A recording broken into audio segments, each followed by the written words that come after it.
It's time for episode 16 of That Time I Got Reincarnated in the Same World as an Anime Podcaster, where we discuss all things related to anime and manga. I'm your host, Isekai Sensei Sama, aka Brad, and I'm joined in this Weeb Cabal by Bento Baggins, aka Ben, Sashiburi, and Kermit D. Grog, aka Andrew. Hi. Wait a minute. Is that the AI script? This is half written by an AI. No. We're friends who've been watching anime and having conversations about it for a long time. And so we turn those conversations into a podcast. From exploring themes to picking apart the meta, we delve into the many aspects that make anime and manga unique and how they play a part in society. Well, before we get into our discussion today, we've got quite a few news items to go over. Big news times. None of which I wrote with an AI. Thank you. So That Time I Got Reincarnated as a Slime, season 3 was recently announced. The movie, which is called Scarlet Bond, was in theaters at the end of January. So we expect that to be on streaming sometime before the new season, which is slated for spring of 2024. Do you know if that was a canonical movie, as has been recent Well, trend? it wasn't in the manga. So Probably but questionable. I don't read the light novel, so I can't say for certain. Gotcha. In more relevant to this podcast news, I mean, I love That Time I Got Reincarnated as a Slime, but we haven't really talked about it a whole lot. But what we have talked about on this podcast is Demon Slayer, which season 3 is coming out very soon, April 9th. Is it season 3 or is there a movie? There's the a movie actually comes out today, March 3rd. I've got tickets to go see it. So wait, next then week. what's season 3? If they're doing the whole Swordsmith Village arc as a movie. As far as I can tell, because the movie is called To the Swordsmith Village. So I think the movie is just sort of an intermediary before the Swordsmith Village arc. Okay. Now, you'd have to tell us what that might actually look like from the manga. All I remember in the manga is that the Swordsmith Village is hidden, and I feel like they like blindfolded him and took him there, and I don't think it was a very big deal. Would you call it the village hidden in the leaves? There's some leaves around. Anyway, so the movie might actually be filler then. Is that right? I could be. I I don't think wonder- you'd get a It'll whole be movie really out weird of if it. I see it and neither of you two see it if it's canonical. I wonder if the fact that that movie might be filler might play into our discussion today. Oh. Wink, wink, nudge, nudge, foreshadow, foreshadow. Oh, see, I'm a bad podcast host. I don't know what the topic is today. So We kept you in the dark on purpose. So I'm just sort of like trying to feel my way around as we go through. I figure like anime. You know that I put these outline and notes out on the Google Drive. Like, you can access them. Yeah, that we don't look at. Oh man, if you can talk to Nate about my attention to the schedules. In additional news, the My Hero Academia second half of season 6 is currently airing. Probably should have talked about that on the last episode, but we only really thought about it recently. So When we noticed that the episodes kept showing up even though we're way behind. so I figured I'd highlight that. We're having conflicting thoughts on My Hero Academia, but we're still watching it. We're checking it out. We might talk about it when it's over. So I'd mentioned on a previous episode that Frieren Beyond Journey's End is getting an anime, and we now have a release time frame. Don't have an exact date, but it's set to premiere in September. Ah, okay. That's enough of a time frame to be meaningful. The fall I season. think we said fall before, and That so sounds that's right. what we're at. So I'm excited for that. I will look at it and report back my findings. I hope it's not generic. That's my one wish. Agreed. One last thing here. Mashal, Magic and Muscles, Speaking is getting of that an word, anime. Mashal. Yeah, so Mashal's a series we've been reading. I think we've brought it up on the podcast a couple times, but not like a full-on dive into it. Yeah, I don't think we've ever manga book clubbed it. So, maybe we'll do that before it premieres in April. So maybe that should be in the next episode. Oh, wow. Okay, geez. Andrew, I think you had some manga you wanted to news about. Yes. I'm once again in a situation where I cannot remember the name of it because it's a big Japanese word, and I literally just started reading it yesterday. But at the time of recording, a new manga has dropped all 6 chapters at once on the Shonen Jump Viz app about, big surprise slaying demon creatures, which, played out. But the characters and the situations going on seem like a good time so far. I don't know how much of this is my opinion being affected by one of the leads is a really cool lady that reminds me of Bayonetta, and there were also Beastmen in the series, which tickles my furry brain in a nice way. But I think outside of that, I think it's had some cool moments. It has had cool action moments, but also has had nice emotional moments as well. So it definitely has some, I don't know if I'd say inspired by Chainsaw Man, but like you can feel Chainsaw Man's presence within it. So I'm about halfway through the 6 that are currently out. I'm sure it'll start releasing on a weekly basis after that. But so far would recommend. They are problem solvers. Can we expect a new manga review? Yeah, go check the blog. Hopefully by the time you hear this, I'll have written a little write-up on it. Awesome. It is called Goku Rakugai. Thank you. Do you know what that means, or is it just a name? I do not know what that means. Okay. Yeah. It might be, I think, where they're located. I'm always extra terrible when it comes to, like, this is the name of a character or a place written in Japanese, and I go, well, it's that one. All right. One last thing before we dive into this. I got a couple shout-outs here. First, I wanted to give a shout-out to Samich, who commented on the blog. I should have called out last episode, but I missed that one, so sorry. But thanks for leaving a comment out there. Samich is actually the reason I found out that we got a shout-out on the Otome Isekai subreddit. Oh. And it was actually Rena who posted on there, but she didn't tell us. It's a small world. And we got in contact with the mods there, and we're going to be doing some collaborations with them. So Cool thanks, collabing. Samich. I would have missed all that otherwise. Yeah. We got another shout out for John, who left us a very nice review on Apple Podcasts. He left it back in January, and I missed it because I don't get alerts from that for some reason, even though it's hooked up to my email. But I was just poking around and stuff, and I saw that there was a review out there. John mentioned that he likes the fact that the podcast feels like hanging out and talking with your friends. So I'm glad we deliver that. yeah. That's an experience we cultivate. I strive to be polished, but not too polished as to feel corporate. Yeah. I also wanted to thank the 4 other people who rated us on Apple Podcasts, but they didn't leave a review, so I don't have any names or anything. So Were they all 5 stars? yes. I sure hope so. They're lucky. But we really appreciate the reviews, even if you don't leave a comment, but we extra special appreciate comments. We appreciate the written word as spoken wordsmiths.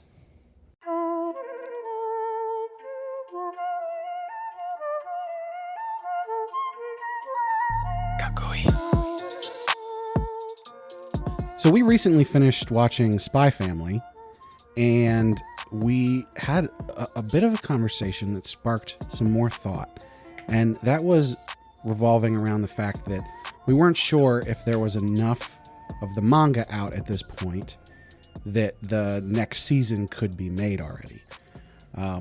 And that got us thinking, is Spy Family a good candidate to be able to have filler episodes and not be bad? I mean, to have the conversation we had then, yes, caveat, which is not an answer that's good. But I think as we get into our bigger conversation of filler and canonicity, Spy Family in particular is a very, like, we're doing this, we're doing that. It tells a lot of stories, and sometimes it's just they're fun and they don't necessarily move anything forward, or at least maybe they don't move it forward in ways we notice. So, like, I do think it's a series that's really good and primed for filler, but I also don't trust people yet who aren't the writer of Spy Family to write that to get it right. Yeah. Because I could see somebody trying to write Spy Family filler and just not getting it. You know, there is a point there, though, because when the anime started getting made, the Spy Family chapters dropped off. We only got a couple until the anime was, like, done. And so... even still, we only get it. I mean, even I think before the anime, it was still, like, every 3 weeks they had off, but so if not more than that. If the mangaka is working closely with the anime team, then, you know, they could very well be writing those episodes. Personally, I think that it would work. I think that, like you said, the way that Spy Family is constructed, you can have a very sitcom kind of episodic nature to it. Because the actual overarching narrative of the whole series doesn't require constant action and moving forward. Yeah, as long as you can just slot stuff in and go, oh, this happened Tartarus this bolts day. or whatever the good alternative of that is show up. Stella's. You're not really moving the ball as we currently know it. Yeah. I don't know. I think there's examples where, yeah, it's light fluff, but then there's also examples where you get like a little peek into a character that you wouldn't otherwise. Yeah. Like pretty much all the shorts with Damien are really important to building Damien's character. Mm-hmm. And then that comes into play in the main story later where you understand Damien when he goes into situations where he might not otherwise look like the best person. Or you get more insight and hints into that even if you don't necessarily get an answer. So I think you'd have to be really careful with the filler because you don't want to add something to a character that's not there and doesn't come up later. Right. That's part of what makes the little Spy Family shorts so rewarding is that he never forgets about them. Well, and I think there's something to be said about the fact that there are quite a few chapters of the manga that, if you didn't know better, actually feel like filler because they're these short little adventures, self-contained. It's just 2 or 3 characters, maybe not even the main characters, doing a thing. Even during, I mean, there was a bunch of that in the anime. You had a couple episodes of the anime that were like 3 or 4 episodes within it because they were these short little, they call them missions, right? Yeah. Is getting to know somebody filler? Like, what do you... I guess to increase our scope of what this conversation is, what is filler to you? Filler is forgotten. That's an important aspect of filler for me. If something happens and then never comes back again and winds up ultimately being a little inconsistent with the rest of the story, that's like the curse of filler. See, I almost feel like you need... I think there's 2 definitions here where you have like canon filler almost, where it's not something that drives the story forward, but it's not something to be forgotten. Well, but I think that does drive the story forward, especially in Spy Family where it's all about character interactions. That's what I was going to say. Getting to know people, I don't think is not anything. I do think so what would you the call it internet then? has brought to rise if this isn't very clearly moving the main narrative along, then it's filler, which like I hate and despise that way of thinking. My definition of filler is it's not in the source material. That's a good one for anime. But like especially the things that aren't in the source material tend to have nothing to do with anything and they're boring and they're of a lesser quality. What I'm getting at is just because filler is normally that doesn't mean all filler is that. And I think Spy Family as a series lends itself to having what I will call filler that is not bad, is not forgettable. It's easy to slot things in that technically don't matter but are still fun. Because it's like, oh, we haven't had a Your Assassination mission in a while. Let's go do one of those because it's just been a while. Wait, I think it's easy to slot in, but it's also easy to screw up, especially if you do it without consulting him because he's going to write something in the future.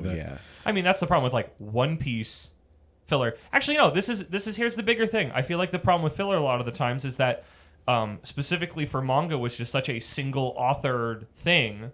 When somebody else holds the reins on that, it's even more so than just this is not going to be noticed and remembered later because the guy who's, the person who's writing it isn't writing this, so they're not going to remember it. Yeah. Is that it doesn't feel like it fits in, even if it can look like it. Like, that's the thing I feel like I don't know if I would have a sense of with Spy Family, where it's like, this visually looks like it fits, but does it feel that kind of X factor to it, like it fits it because it's not written by the person that's writing this all, And does it come down to that? Do you say, like, even if it's not in the source material, if it comes from the author of the source material, is it still filler? I guess here, just to clarify your question into something a little bit more bite-sized, is the question, can an author write filler? Yeah, exactly.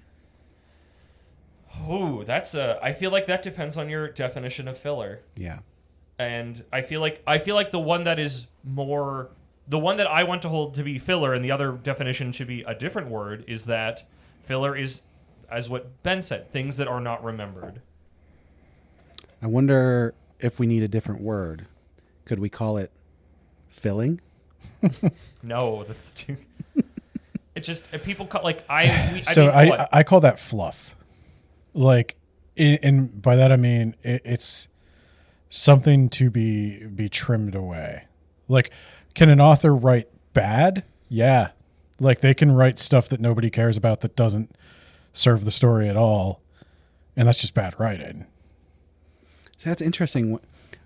For whatever reason, when I hear the word fluff, in my head, that is somehow worse than filler. Really? I think it is worse than filler. Filler, like, that's the thing to me, is like, filler is such a, not that dirty word, but it is a thing that is to be reviled. I remember when I was growing up, like, that's the thing. It is the Naruto T race, but also, like, there's other filler that I can think about that I like when I think about, unless it was actually in the manga, I don't know, where it's like, oh, Dragon Ball, oh, Piccolo's getting his driver's license, Yamcha's playing baseball. Example. And like, were those filler, Ben? Oh, yeah, absolutely. Okay, I never got to reading Z. All of Running on Snake Way was filler. And it's like, those are, I think when you get to spend time, you get to spend fun time with characters you don't really get to spend time with, I feel like in those parts, it's fulfilling filler. Yeah.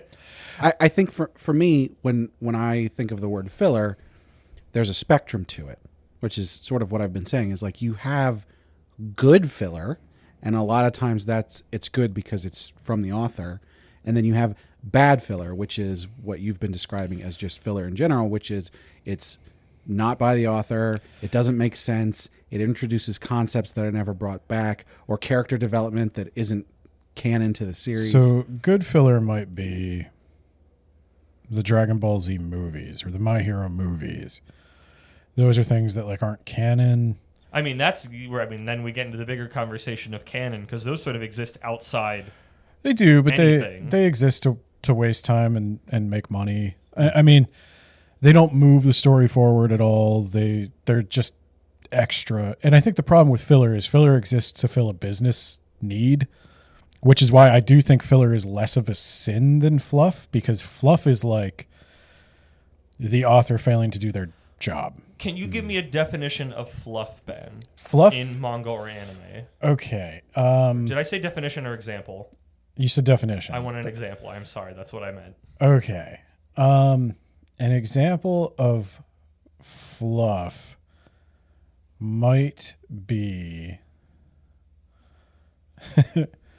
To me, I've been reading a lot of One Piece, and I can already tell you in, like, the Alabasta arc, I feel like I have encountered a lot of fluff and characters and fights I will never remember that don't do anything to illustrate any point about a character I care about. That's like half of One Piece. I know, so that's what I'm saying.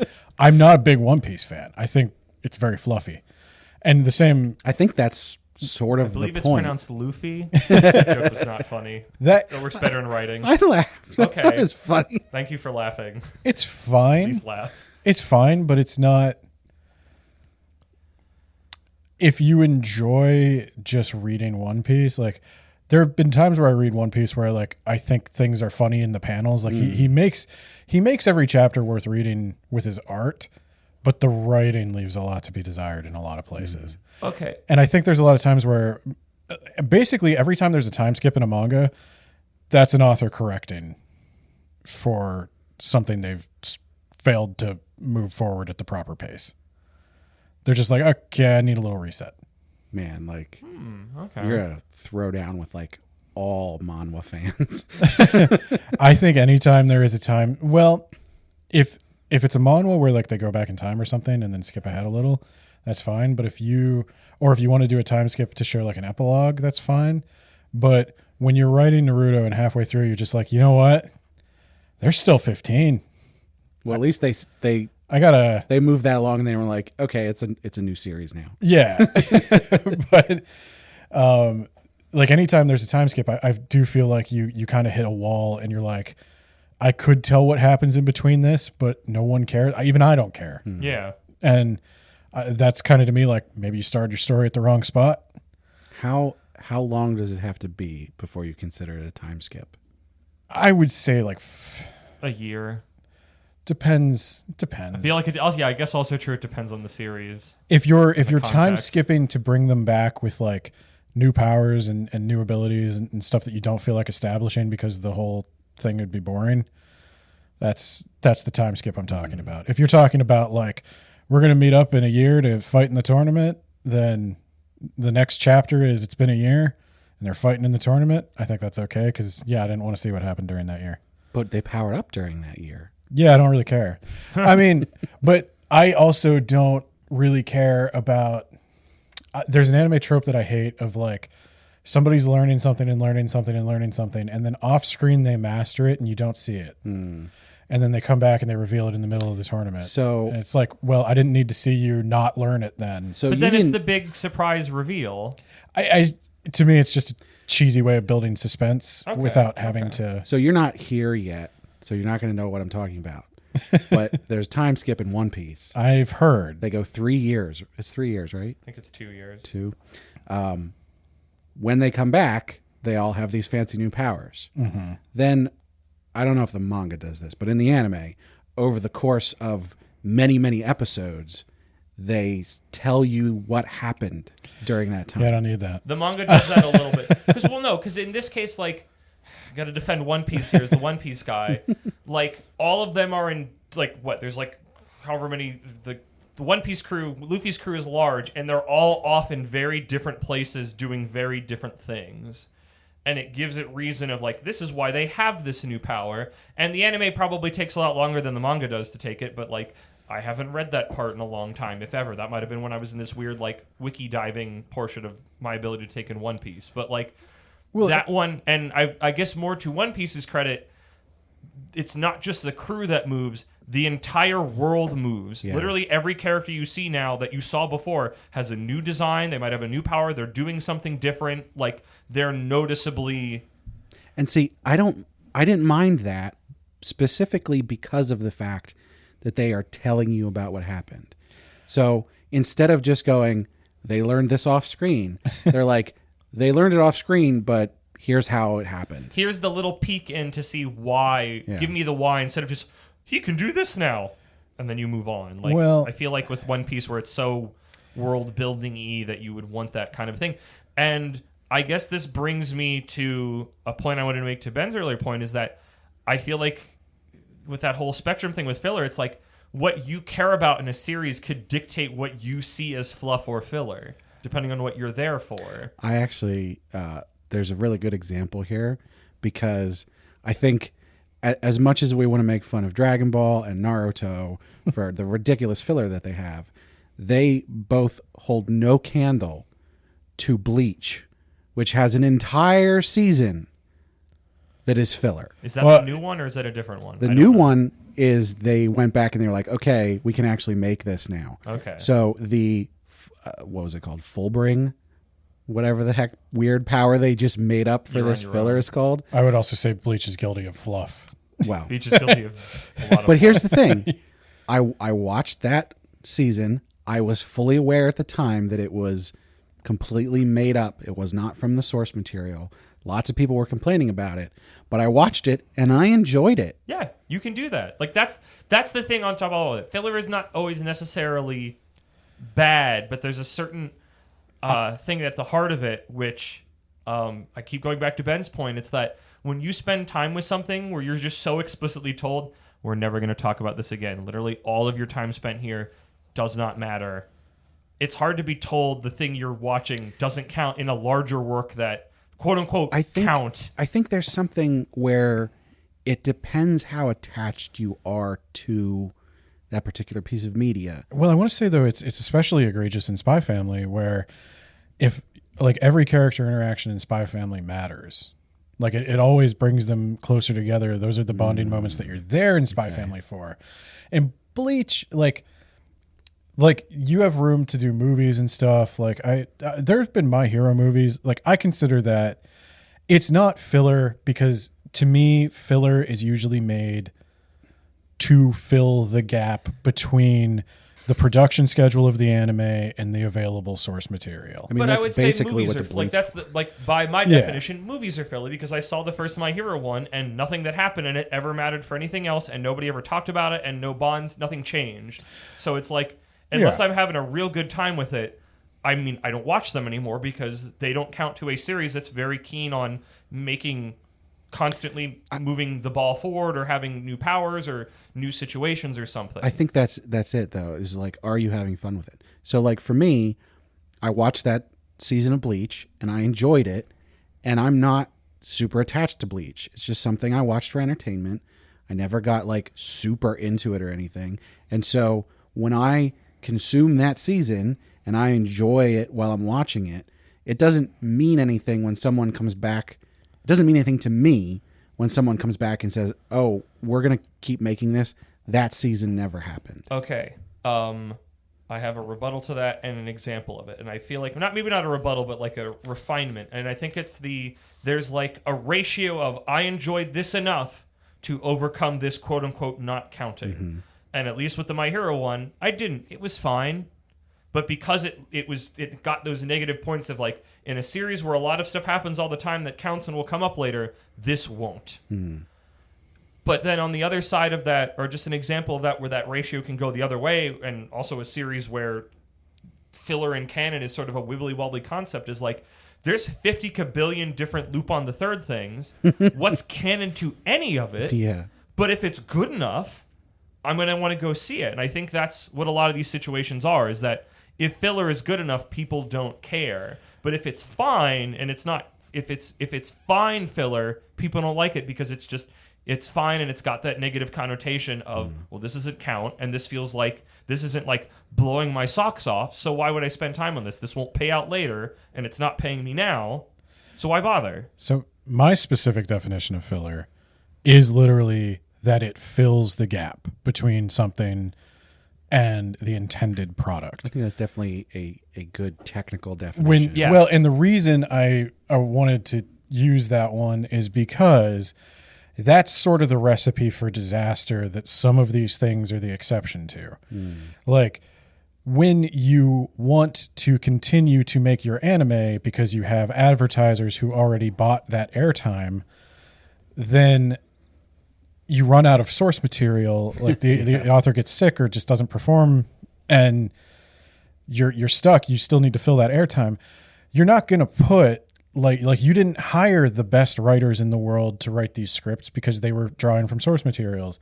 You're probably running out of animation budget because you're going to slot them in after you've already done everything important. So filler is usually a recipe to suck, and that's why it usually does wind up sucking. I think it's why it has such a negative connotation from earlier generations. I think that's why you have the strongest definition and feeling of it, Ben, because you're the like most old anime steeped in learned of the three of us. Yeah, and I think filler has gotten less cynical. They seem to have become more comfortable with taking breaks between seasons. For most seasons. For most series, I should say. And I guess it depends. If you're going to hire a writer who can actually write, who's going to sit down and talk to the author and figure it out. Like, everybody making a Lupin the Third movie now loves Monkey Punch and loved the old Lupin and really wants to make like the best Lupin-esque movie they can. And that's why all that stuff is usually pretty good, even though it doesn't have anything to do with Monkey Punch's writing. I think that's different than what filler is. And like, So yeah, if you're going to hire somebody who is like Tatsuya Endo caliber to come in and write some simple little things like Anya, like the dog attacking her penguin, and she learns to forgive and not be so quick to anger. That was adorable. Yeah, if you've got somebody who can come in and do that sort of thing, where it's low consequence between a kid and an animal, or between a kid and another kid, I think that's fine. If you're going to have even like, oh, we're going to go to a theme park. Or Twilight, anybody can go on a mission. That's kind of the joy of how Spy Family is already written, is it's so easy to slide in like, oh, hey, Twilight, there's this art theft ring that you have to go infiltrate that like doesn't necessarily have to come up later, or like a reoccurring villain can pop up again, or like, hey, let's go follow the guy with the afro to go do something. And it's like, there's just a lot of little threads that you can follow that you don't need to pay off to have a good time with Spy Family. You could follow that teacher for like an episode. Yeah, I could spend an episode of him just going around the school, and we meet that we could meet some students that are anime only, which is, I feel like, a completely different concept that fits in with all this, which I don't have enough knowledge of to do anything. I think that would probably be the safest route is new characters but not too many. No, you don't want to flood it. You don't want to cheapen the brand.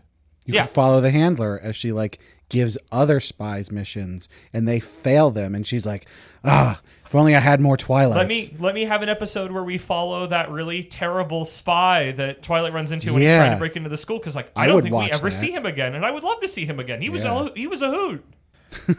But I think that's been the magic of Spy Family, is that they are able to continue to develop the characters, because even at the end of that one with the spy we never see again, he chooses not to change Anya's grades back because she passed, but barely. But I think if you do too much faffing about in Spy Family, that could be a problem. But like, I genuinely love spending time with these characters. I think the outros, the animation in the outros, proves this point of just like, I would love to just spend time with these characters in the middle areas that we never see them. Just like them putting dinner together and having dinner. And like, obviously that's not a whole episode, but I think that speaks to just spending time with these characters, even if they don't do necessarily anything world changing, is worth my time. The quality to meaningfulness ratio, or the interestingness to importance and being remembered later ratio. So do you want filler, or do you want like OVAs?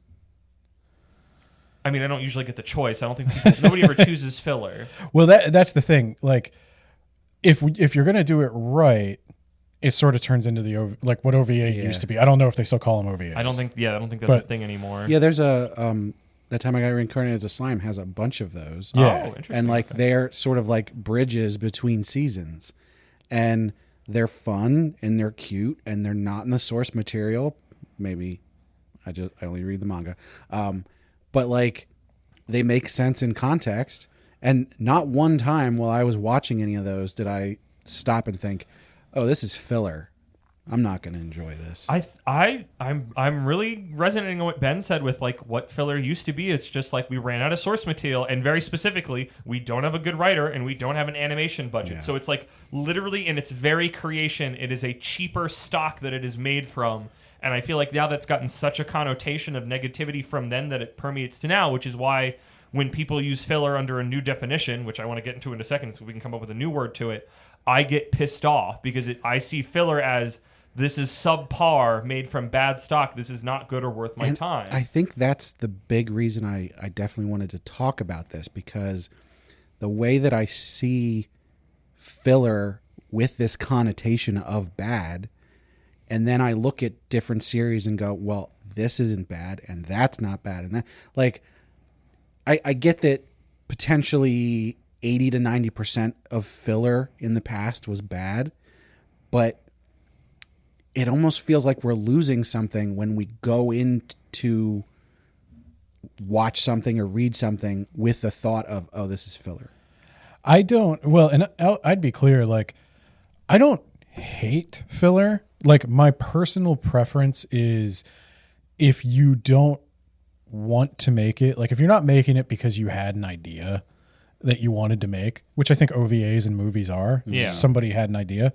If you're doing it just to fulfill a financial obligation to advertisers, which happens less and less because advertisers on television are less and less important, I'd rather you just take a break, wait for the Which is what material they to do build more. back. Yeah. Yeah.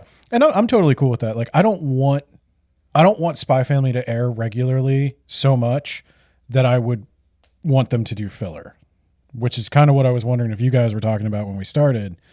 Like, do we just want to keep it on the air every 6 months? I think some of what brought us to that was, and I don't know if we've talked about this on the podcast yet, of like, there's a big, many chapter spanning arc coming up, and I was like, that would be good as a movie, but there's too much to do before then. What if you made a mini season that was what was in the manga, and you just kind of filled it out with some other things, so you could fill up that space could cleanly get to go watch the movie in theaters. And you know what? And some of that was hope, but if there were 3 or 4 or 5 or 6 or 12 OVAs, in case anybody doesn't know, Spy Family is my favorite thing ever. I would love for there to be more Spy Family, even if it's not something that's directly from the manga. Yeah, like I said, as long as they really put in the effort. Because like I didn't hate the My Hero movie. I didn't hate the Dragon Ball Z movies. I don't hate it. It's just, yeah, I mean, they're not like my favorite. it's not worth my time. It's fine. When we went, did I watch the My Hero movie with you guys? No. Okay, I forget who I We watched. watched that the with. Jujutsu Kaisen movie, That's and we watched right.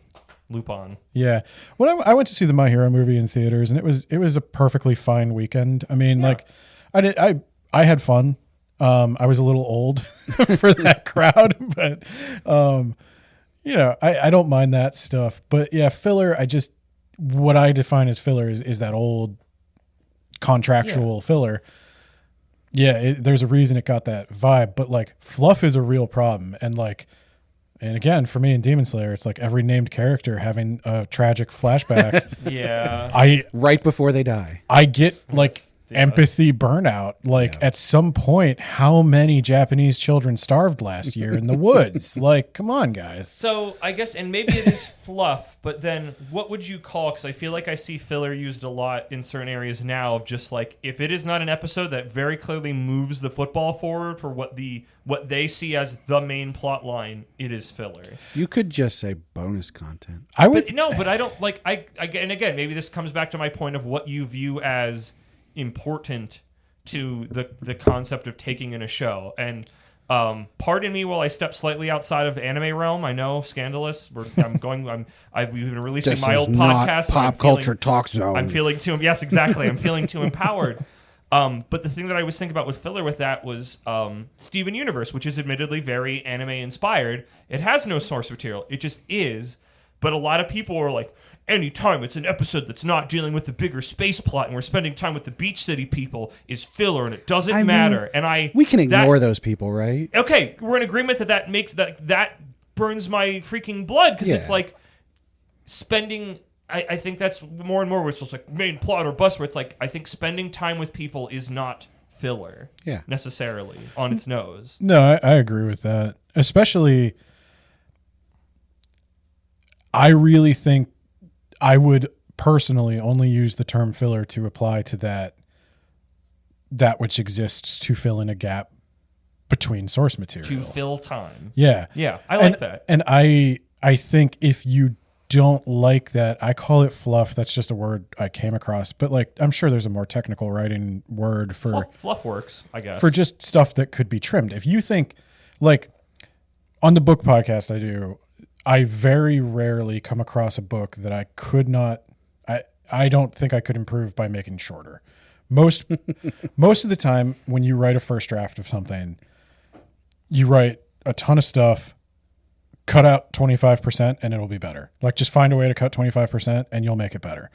And that's true of a lot of things. And with anime and manga especially, it becomes a problem when you're writing serialized fiction. Like, I criticized people for having to do age skips, but like, I know why they have to do it, because you're on a deadline week to week. You don't have time to go back and make sure, like, that's not really how I wanted to do that arc. That's going to lead to a dead end. You just have to push on. Or I want to hit fast forward, but I can't physically write in time to get there. So I just want to be there. Yeah. So like, I don't think it's like peak performance necessarily all the time, I understand why, and I am sympathetic to that. I just had a thought. As everybody is aware, I consume copious amounts of manga. Copious amounts of isekai, an almost dangerous amount. I'm almost wondering if my acceptance of filler stems from the fact that I just want to consume things I enjoy. Well, I think there is a certain amount of immaturity in the people saying things are filler, like with what Kermit's talking about. If you're a child, you're, at least my experience with being a teen, which I call a child because I'm that old now. Yeah. I did not super value the meaningful character interactions. Exactly. But going back as an adult with a little bit more maturity, I do value that. And so calling something you don't like filler just because you don't like it is incorrect. Okay, so here I'm gonna propose a term that I have made up that's in the vein of our thing. So we've got filler, which is to fill space, fluff that you could cut, which is somewhat dependent on how you feel about it. And I think off of that, I will call it fuzzy, which is, I think more specifically, like when you could just spend some time with characters. That this doesn't technically, like, you're not going to learn any new plot revelations, but sometimes it's just nice to spend time with characters. Oh yeah, I don't know. That's when you get the warm fuzzies. That's why I called it fuzzy, because it fit our naming convention, and it was like I wanted to give, because fluff has that concept of it could be trimmed, and fuzzy is like it's of that ilk, but it's got more of a positive connotation. I go back to my like the Dragon Ball thing where it's like Piccolo's getting his driver's license, or like Yamcha's playing baseball. It's like those don't matter. And if they get called back later, it'll be somebody who saw that and thought it was fun and picks it back up. But those are like fun moments. I also like that now because, as we're watching a new show, we can go, is this one of the triple Fs? Okay, so here's my question I've been sitting on and now this whole episode, and now I have a word for it. What is a series that you either currently going on or that has already happened in the past that you wish had more... I'll just shorten it to fuzz in it. So fuzzy moments, fuzzy time. So besides Spy Family. Besides Spy Family, here I can go first if you need an example. Yeah. To kind of grease the wheel. I've got one. Okay. Wait, Ben, do you want to go? Cowboy Bebop for me. 26 episodes I don't think was enough for that. Yeah. But you don't need episodes. But the ending But you're was asking for right. episodes that don't deal with whatever the quote unquote main quote unquote Don't care story, about the quote unquote they line, just- they quote needed- unquote unquote. Yeah, I don't care about the Syndicate and Vicious. Exactly. They needed No, whatever. they needed like 4-5 more episodes of bounty hunting. Just give me more futzing around. Yeah. Futzing. That was Futzing. that's that's a Futzing, good one. Futzing. The fourth F or the third F. How many Fs? Futzin is just like they can just do whatever. I just want. Well, I guess fuzz. I'm gonna change fuzz to futzin. I don't know if futzin has a positive connotation to other people, but it's not like it's I neutral. just want to see these characters noodle around somewhere. Like I don't really give a crap. Like I just want to spend time with them. I think Cowboy Bebop's a really Cowboy good example Bebop's really good for because that. the beginning is exactly what it needs to be, and the end is exactly what it needs to be. But the end is the end. Yeah. You can't have more. Yeah. No. Give me another. What's in the middle? Give me another 13 episodes. Another Yoko Kanno CD. I'd take it. But yeah, I could see. So I could see when they people approaching Bebop. redo Cowboy Bebop like they're redoing Trigon, we need 2 full seasons. The only instead thing of I will just say, one. I do like the new Trigon anime. I don't think that style would work for Cowboy Bebop. No, Vash can flail around like an idiot, Please. but Spike can't. Oh my God! Please don't make CGI Cowboy Bebop. It'll happen. Don't worry. We already got real live action. I know that doesn't count, but so my example of a show that I wish had more futzin is Jujutsu Kaisen, because Jujutsu Kaisen is a show, and especially reading the manga then, where it's just the world state is just constantly changing, almost too fast for me. There's too much. There's too much. I don't want to say anti-filler because we just described. I would say anti-fluff then, where it's just like things are constantly in motion, and especially watching the anime.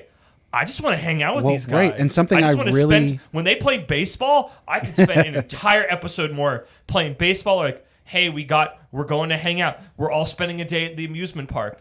It has to have nothing to do with anything, but I love those characters and just want to joke around with them more. Some of my favorite I want futzin. parts of Jujutsu Kaisen are when they're just going to go after one spirit or one curse. They're just hanging out. Yeah. Yeah, pacing is not filler.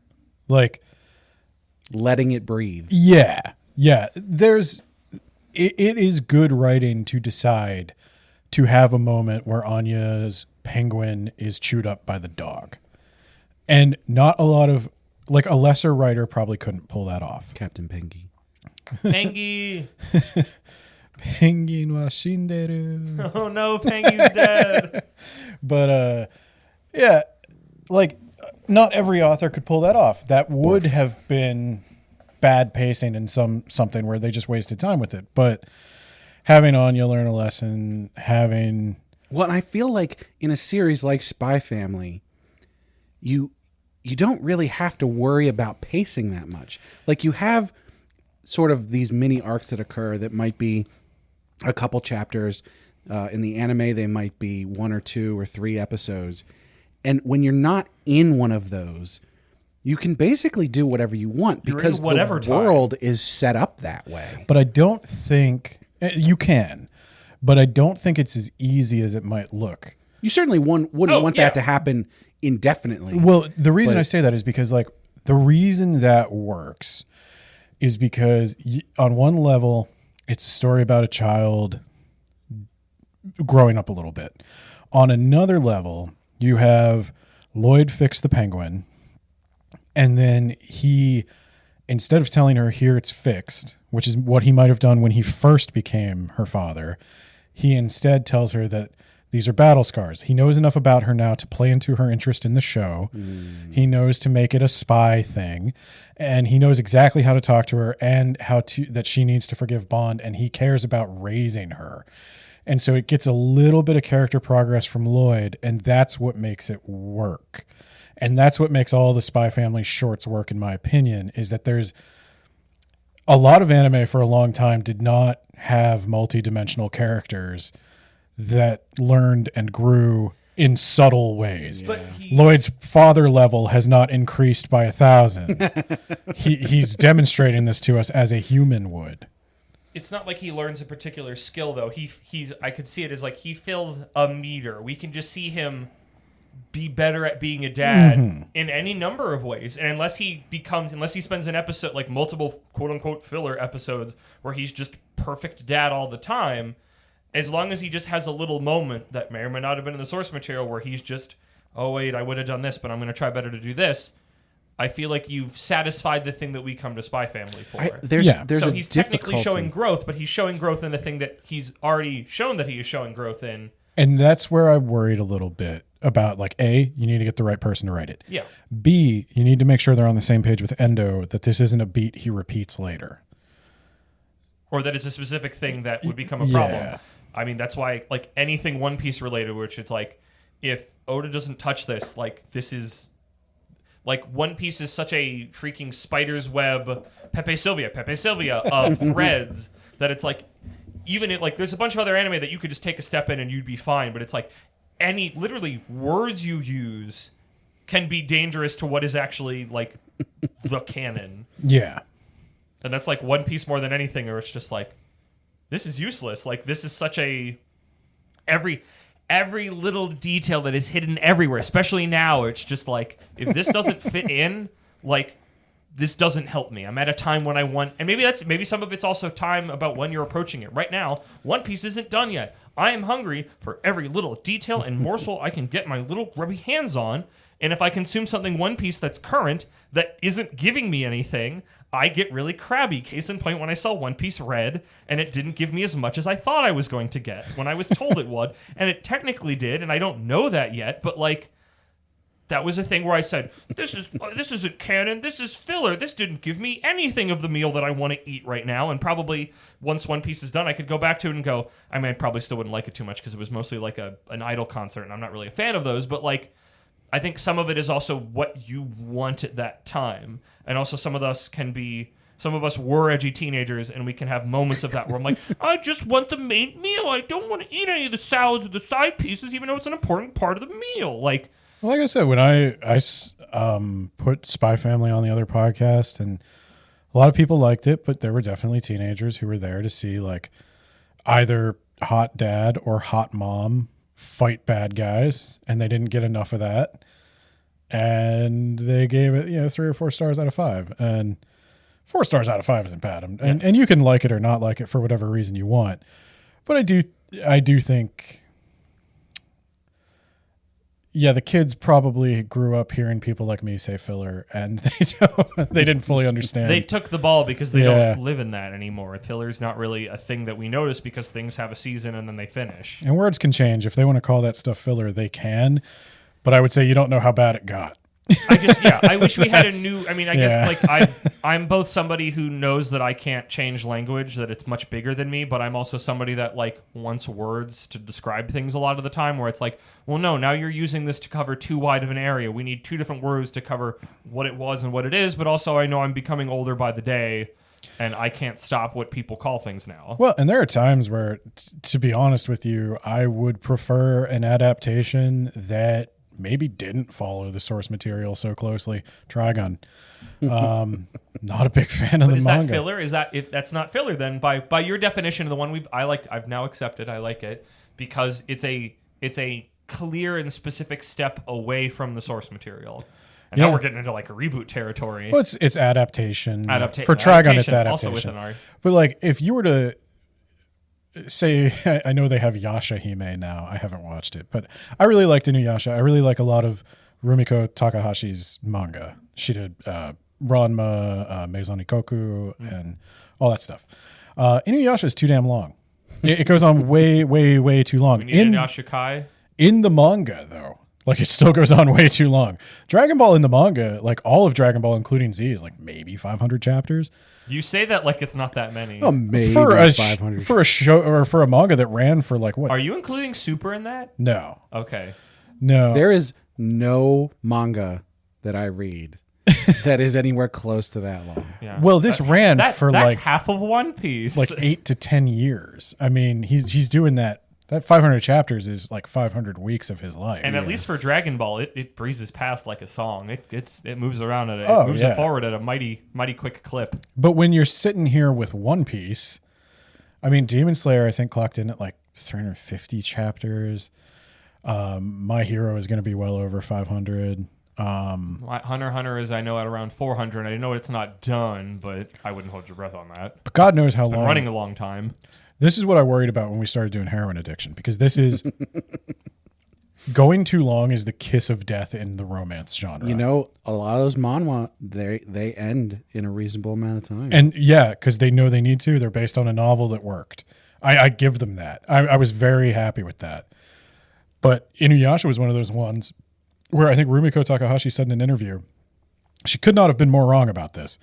She wrote Ranma for girls and she wrote Inuyasha for boys. And I don't know if she knew any humans other than herself, but yeah. Girls love Inuyasha. My sister, not a big anime person, loves Inuyasha and Mob. And she gets frustrated with Inuyasha going on so long. Like, as soon as they broke the Shikon Jewel into like infinite shards, I was like, this is never going to end. And how long can you hear him scream Kagome and Inuyasha, Kagome, Inuyasha? We got Naraku, we got another shard of the Shikon Jewel. 40 times per episode. Yeah. I think we're getting into a different topic altogether now. So it ran way too goddamn long. I think I've got some other pieces for future episodes. But none of it was filler. Tying this up. No, well, exactly. It was filler because Inuyasha, Inuyasha, the anime, just gave up. They ran out of money and they did the Bleach thing. And they came back later with the final season. We're like, okay, but yeah, let's put a pin in that topic later because that definitely fits into some other things I've been thinking of. But any final words on fluff, filler, and futzin? As we always tend to end up with, conscious consumption, right? I think it's important for people to understand that just because there's, something strays from the source material, or even when, the original author is involved or whatever that is, doesn't necessarily mean it's bad. And it also doesn't mean that you need to consume it at all. Like, if that's a thing that you have a problem with, not a big deal. Let other people enjoy it if other people enjoy it. Yeah, I guess my final thought would be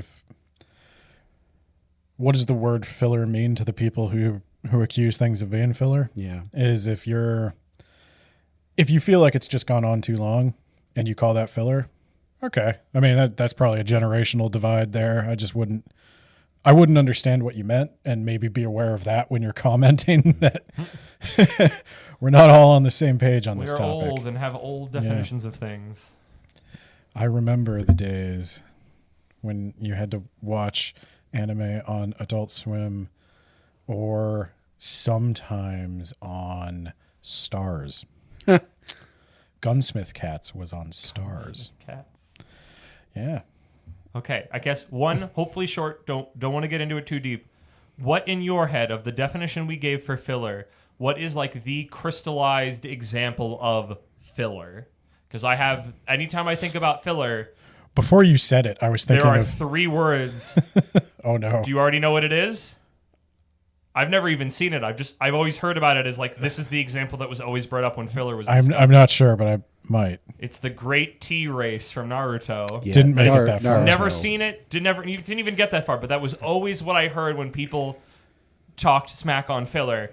That was always what came up specifically was the Great Tea Race. No idea what happens in it. I talk about how Bleach has an entire season that's filler, but like Naruto has enough episodes that are filler in all of its seasons to be more than a season worth of filler. I've consumed Naruto exclusively through Linkin Park anime music videos. Smart move. That's my a good dude. way to do it. Yeah. Yeah. And, that goes right back to it. Like, some of it was bad, some of it was fine. Like, they're all independent things. You can't make blanket statements, It won't stop me, but I'll try. But, I mean, some of it was real bad. Exactly.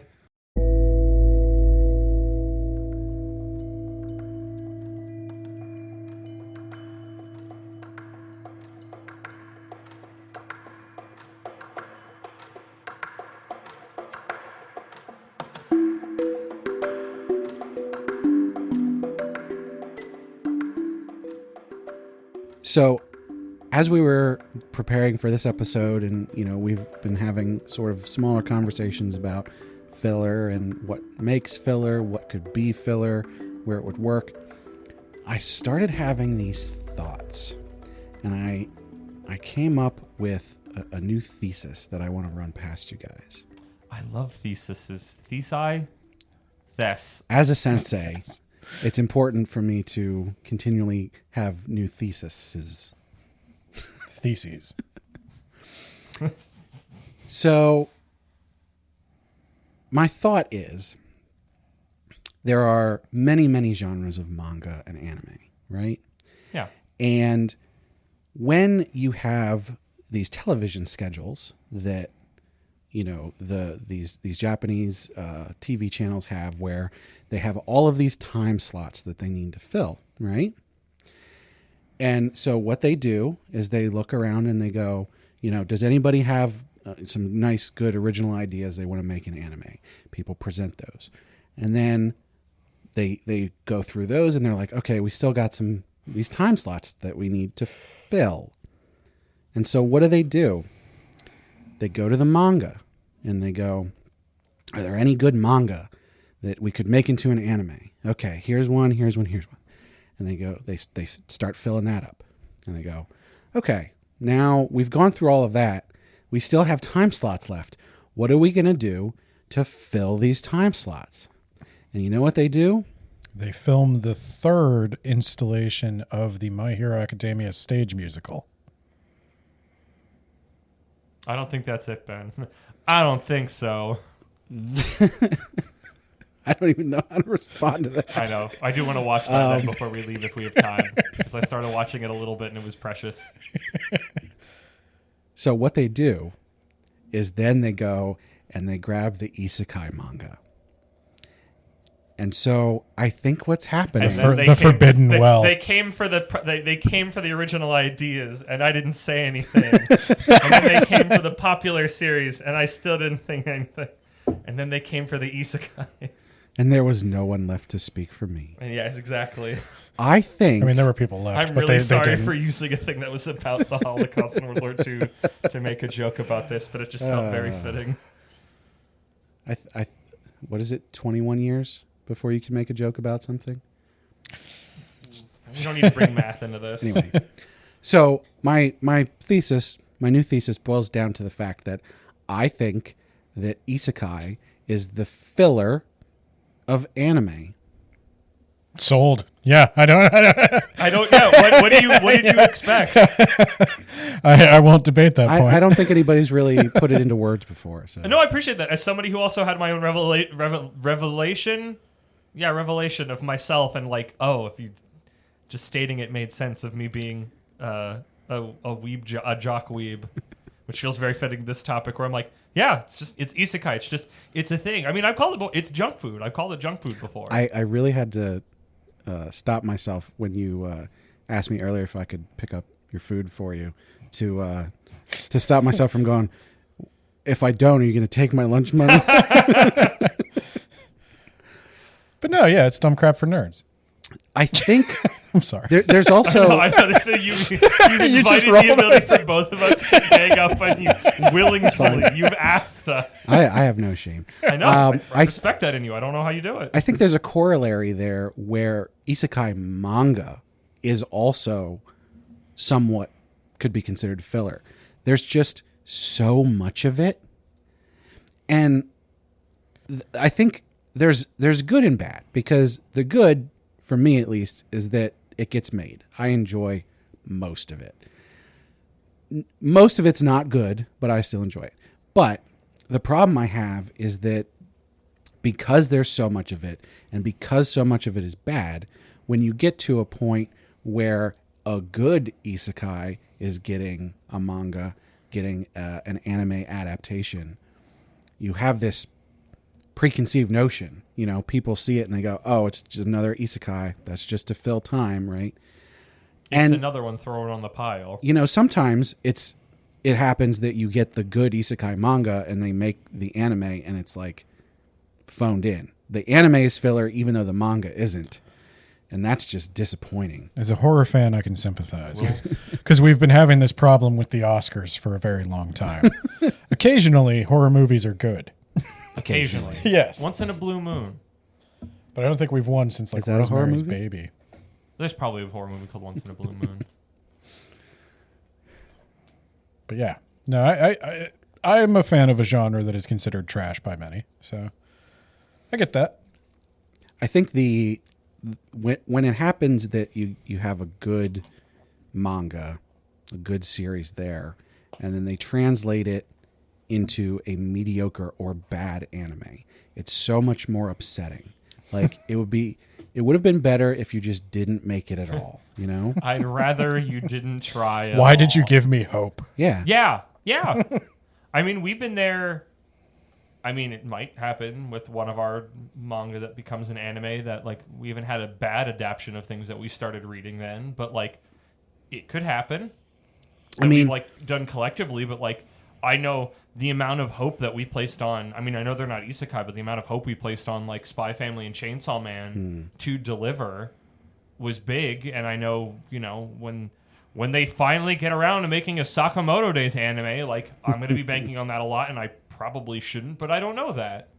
I mean, This is my thing that I say about a lot of things. When there is a manga you like, it's not that well known. People don't read manga as much as they watch anime. So this is your chance. Maybe this is my approach, and you can speak to your thing.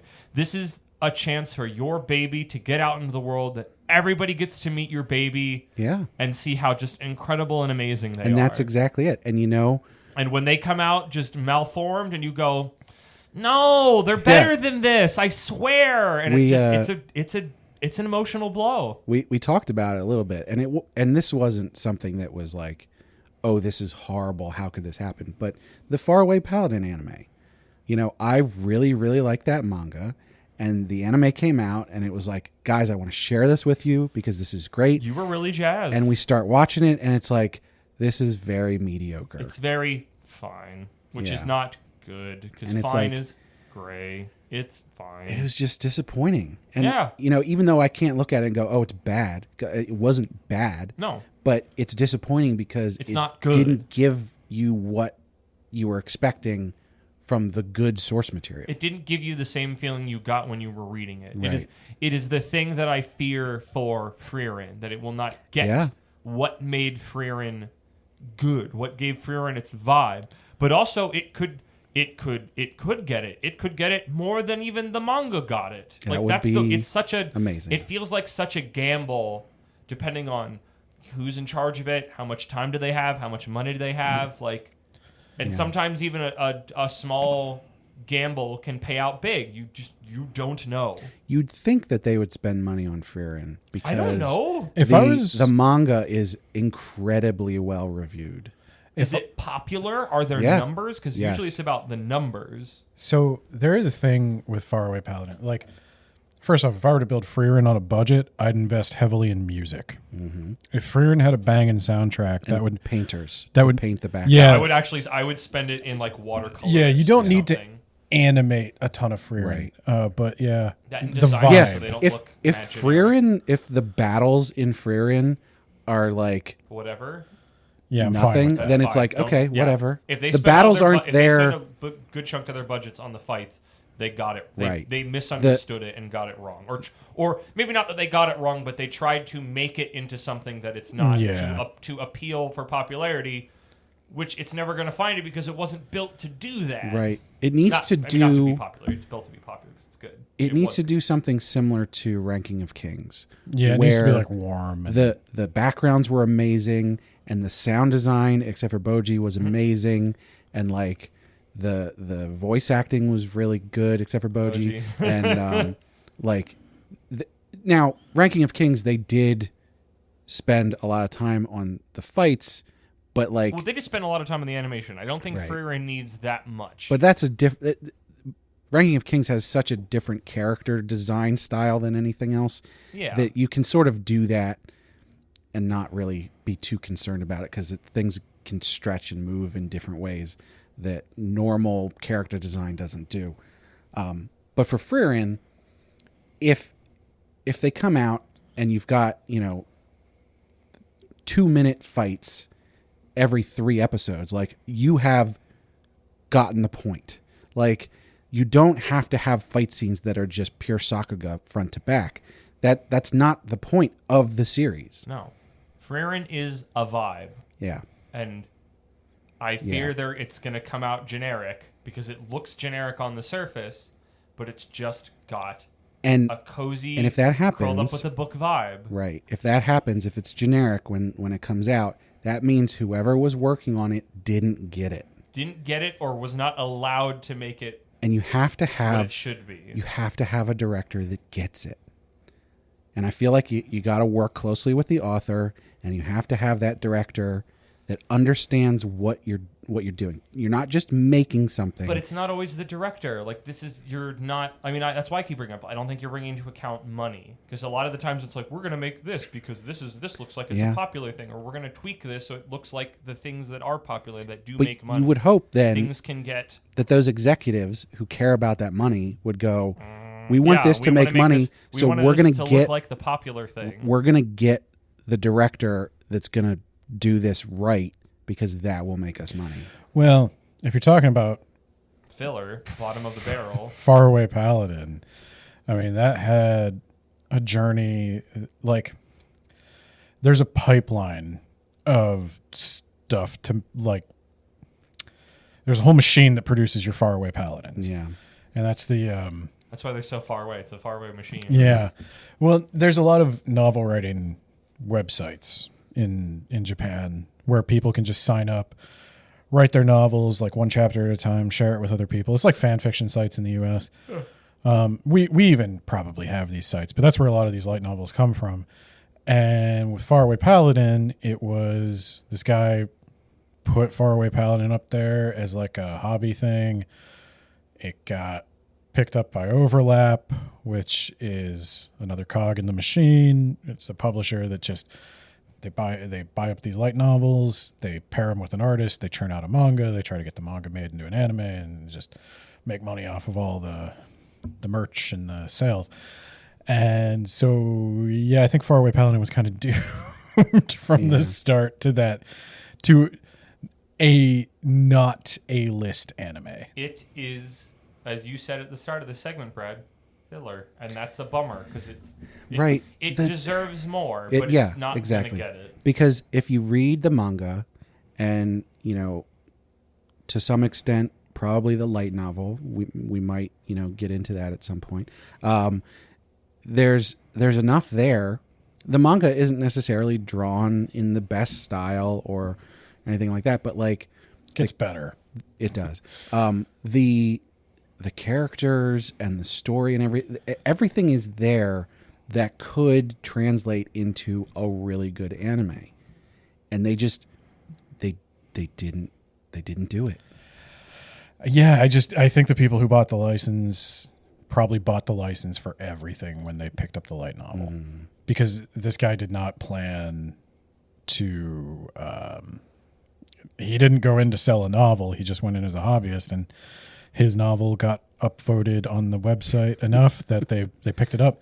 And I've read all the light novels, and he rewrote the light novels from what's on the web, as far as I can. He talks about it a little bit, but yeah, I think there's just that cog in the machine where the overlap publisher also has a online comic magazine called Comic Gardo, which is probably where a lot of these isekais wind up, where they just find an artist, and the art's usually subpar because it's a cheap artist also trying to get work. And I think this is all done I don't know the financials, and believe me, I looked when I wrote my whole big blog post on Faraway Paladin, but I don't think they get paid a lot. Mm-hmm. And I'm guessing that's the same thing. I'm guessing they made the best anime that they could make, but it probably shouldn't be with them. Yeah. Isekai is the guts of the machine, and that's why it's, as you described, the time filler. So what's interesting is the cookie metaphor. There, as much manga as I consume, I obviously have lots and lots of overlap with anime, especially these new anime that are coming out. I'd say at least 2 new series every season is an isekai. A minimum. And minimum 2. Almost every single one is a manga adaptation. It's gotten to the point where I will put these on my watch list and then just never watch them, because 80% of the time it's just going to be a regurgitation of the manga and not add anything to it. And so it's maybe I'll come back to this and watch it at some point, but right now I'm not going to get anything out of it. It's not going to do anything. There's for me. no nutritional value from these factory cookies. Oh, I will consume stuff with no nutritional value. Okay. This is bland flavor. Bland flavor? Yeah.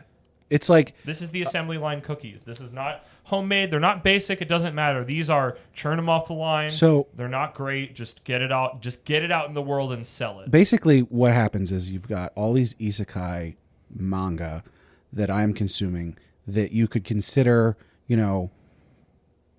generic factory-made cookies. Yeah. There's a whole bunch of Oreos, right? And there's 500 different flavors of Oreos, right? You can have factory-made. There's also junk food, and that's like a Venn diagram, yeah. Just to be clear. So, right. they can taste good. The way I'm describing it is that these are the bland ones, but they're everywhere. No, but see, what's happening is I'm eating all these Oreos. Yeah. I'm eating the mint, and I'm eating the pumpkin flavor, and I'm eating the candy cane flavor, all these different flavors.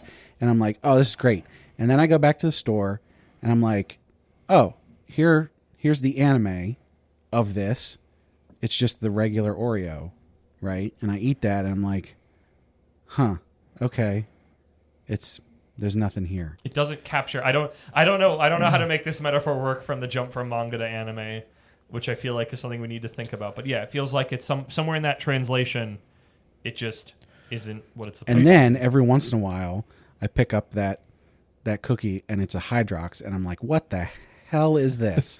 I would guess that most of the isekai stuff being made into anime is driven by algorithms. Yeah. Like Yes, they're yes. definitely going based on which light novels got the most upvoted on What's the fan popular. sites.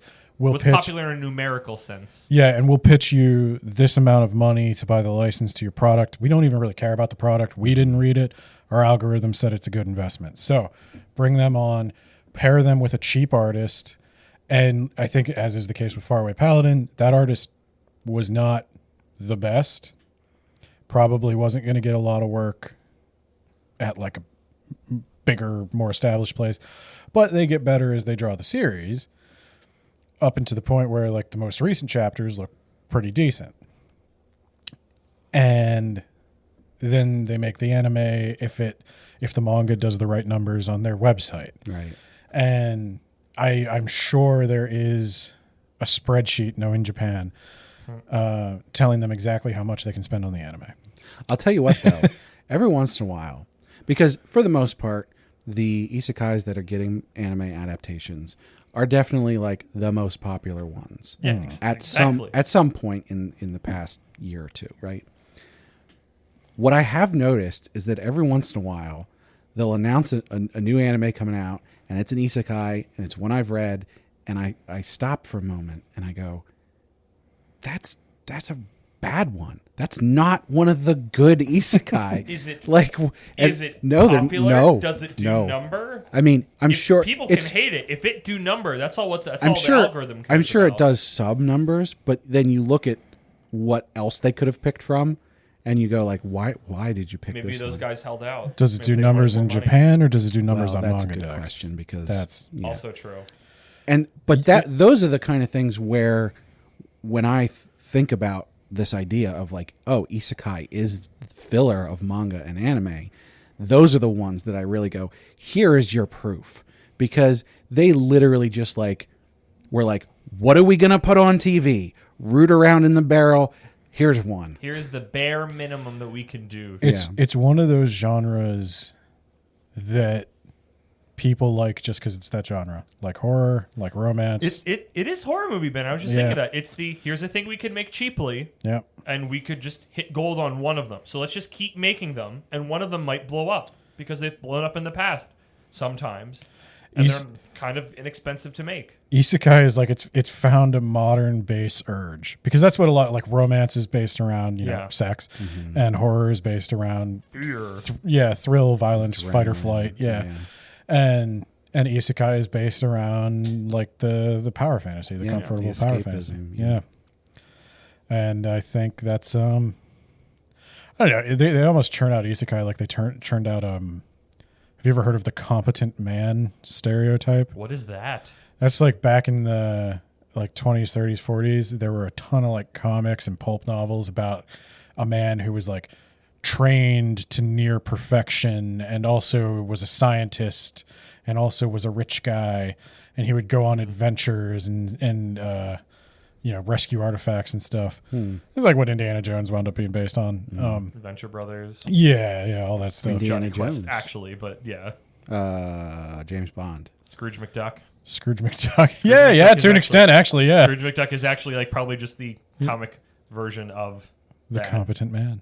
He is the ultimate competent man. Yeah, So- the one I was thinking of was Doc Savage, if anybody wants to look that up. So these men are going around and their lives are, like a hurricane. Okay.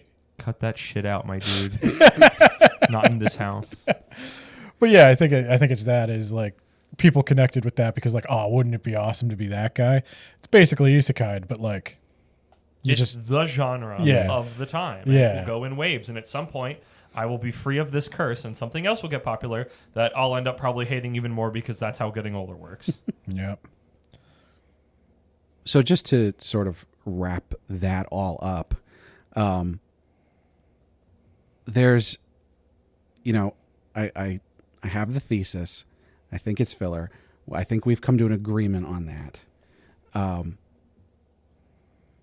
As with the first segment where we talked about, just because it's filler doesn't mean you can't enjoy it.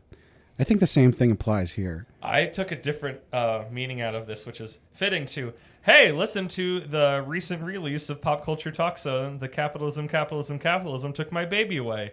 In finding our definition of filler and why a bunch of these isekais are getting animated poorly, the corporate machine sees big number and they want to make money from big money number from big number. What a Yeah. surprise. That's why it happens. Filler happens because advertising, we need to keep making this thing even though it's artistically not available right now. No, make the thing. Number, money. Capitalism. That's, yeah. Kermit, is there anything in the mailbag? Me. Guys. Truxon finally sent us a letter. I don't know how many months it's been. I know we've been like kind of corresponding, but like I've missed getting letters from this guy. Toraku-san. I mean, I don't even think I've read this. I was just really excited that it showed up. This one showed up. This one was actually on my bedstand. It came differently like how it's been showing up recently. Is that 2 sheets? Yes, this is his first more than one page Wow. letter. I mean, it's been a while. He's got a lot to catch up on. Buckle up. Here we go. I don't even know. Let's see if I can still get the voice. We'll find out. You're walking here. Oh yeah, I forgot I have to use my activate. I'm walking here. Dear, that time I got reincarnated in the same world as an anime podcast host, Brad, Ben, and Kermit. It's so good to be writing you a letter again, my friends. As Kermit told you already, I am now isekai'd myself. Pretty funny, right?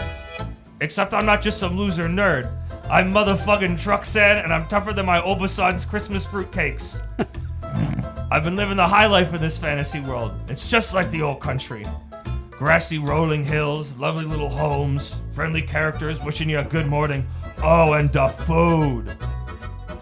I got me a lady that cooks like if God himself came down and was abroad and decided to shack up with yours truly. The wedding was a beautiful ceremony. I'll have to tell you about it another time, but I digress. Well, I did have a lady and all this wonderful fantasy life until this little brown-haired loser prick shows up and messes everything up. Chump comes into my little town with all his magic powers and dumb quests and ruins the place. Insults me, ruins my house, kills my dog, and steals my lady. We tried to show him a little Italian hospitality and was in huge, arrogant gabagool the whole time. I don't even know what he did to my wife. She told him to get out of the house, and he just stared into her eyes for a few seconds, and all of a sudden she starts following along behind him, joining a trail of other glassy-eyed women. Truxman may be a bit rough around the edges, with a love for older times, but Truxan respects a woman's right to choose and say no. And you know what's the worst part about all this? I recognized him too. Some punk I sent to the other world. I guess it was this one. I can't do anything about it yet. I'm not quite strong enough, but I'm working on it. That's why this letter took so long. I finally started learning the world's magic and sent this letter to you with it. Your podcast helped me keep me entertained while I'm trading and planning this schmuck's demise. I hear this episode's topic is filler. Interesting that he already knew before we recorded it, but I guess He must have access to the Google Docs. that's just... he's our first true patron, so it makes sense that he'd have access to those. He looks at him more than Ben does. Yeah, he looks at it more than I do. That's Truxan's the number one. I hear this episode's topic is filler. That's fitting, as I'm gonna filler him with holes the next time I see him. Actually, I'm gonna do one better. That would be too nice for this little turd in a tracksuit. I'm gonna Isekai him. You read me right, Isekai. I'm gonna send him back to the world he's from, where he doesn't have any magic, or powers, or girls, or anything, and he's gonna suffer a life of being a putz forever. That sounds like a great idea. Well, I've gotta get back to trading. These muscles don't flex themselves. Wish me luck, friends. Yours truly, Truxan. Wow. Ganbate, Well, Toraku-san. I was going to say, I'm glad he's doing well, except he's not anymore. That's He's really not. unfortunate. I mean, we heard he was doing well in that little, like, Italian-y village, but I guess an isekai hero ruined that. Yeah. Ben, Yes. what do you think the proper term for Isekai would be? The proper term for Isekai? Yeah. What, back to it? Wait, what are we I would- trying to find the Japanese words for it? Well, Sekai is world. Yeah. Isekai is other world. Same world, original world. Yeah. Not that we need to stop using Isekai because that's amazing, That's the copyright. But I DM. am wondering what the actual term would be. Isekai rinasai. What does that mean? Like so okai rinasai is I think sort of what you say is like, I mean I'm mixing it up possibly, but I think it's what you say when it's like go out and come back. Oh. Yeah. When there's an exchange you do when you leave a Japanese house. It's like okai rinasai. And then when you come back, you're like, Tadaima. Tadaima. Wait, what's the person who's home? What do they say? Oh, see, this I always get mixed up. This is like one of my weakest points in Japanese. I didn't mean to put you on the spot, Ben. It's a call response. Yeah, it is. Tadaima. Okai rinasai? I don't know. There's itekimasu. That's for eating, right? No, that's itekimasu is like I'm going. Itadakimasu. Itadakimasu is for eating. Oh my Those gosh, sound that's very confusing. Yeah, yeah. So truck's on. Somebody Yeah. posted a thing. Anyway. Yeah. Well, I'm glad he's, gonna do something about He's it. plotting revenge. So I hope by the next time we hear from him, he has revenged. Revenge-a-kide. Trucks on, if you're listening to this, which you probably are, good luck. We're all rooting for you. Okai rinasai is what you say when you come back. So my joke is still funny. Okay. Thank you. Is that a gambate? Do your best, truck's on. Gambate. Gambate. Ganbate Toraku-san. I appreciated that he called his grandma Oba-san. I was a big fan of that one. The mixing of Italian and Japanese is certainly Poorly used Japanese is one of my favorite things about Truck-san and his wonderful way with words. ご覧のスポンサーでお送りします。 Are you a fan of Japanese snacks and treats? Then you'll love Sugoi Mart. They offer a wide variety of popular Japanese snacks, candy, drinks, and more, all delivered right to your door. Kermit, what was your favorite thing that we tried when Sugoi Mart sent us that box? I really appreciated the Sakura Cola. It was a good time. Yeah, both of those sodas were very good. Ben, did you have a favorite thing? Sweet potato Kit Kats from Osaka. Of course. Loved it. Nice. The Kit Kat variety pack, I think, is definitely probably the best value thing they have. It's a bit expensive, but you get a lot of You Kit get a Kat in there. scary amount of Kit I'm in the Kats. process of moving, but as soon as I've got my, I'm like at my new address full time, I am getting more of those Kit Kats. Nice. Well, did you know that you can get 15% off of your first order? How would I do that? All you need to do is click the link in the description, or at checkout, enter the code APR15. Why, that sounds like anime podcaster reincarnation. It does sound like that. 15. 15 1-5. for that percent off. So all of our listeners to the podcast can take advantage of that offer. Sugoi desu ne. Indeed. Desine, indeed. Desune. So just head to SugoiMart.com and shop their selection of delicious Japanese snacks today.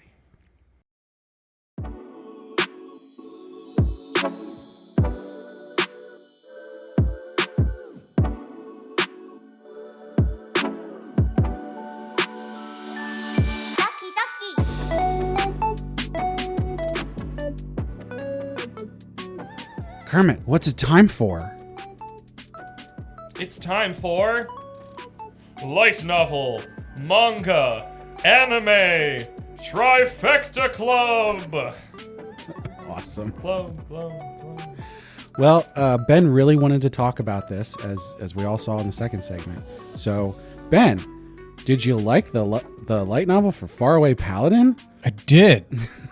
And as has been the case with everything in my life, I think the book was better than all of it. To clarify before we get into it, you have now consumed, at least a little bit, all three versions of Faraway Paladin. You've read some of the light novel, you've read some of the manga, you've watched some of the anime. Now, the light novel is done, right? No. No, okay. Oh. But you have read everything that's out. I've read everything that's out, and it has been on hiatus for like 5 years. Oh. I don't think that's coming back.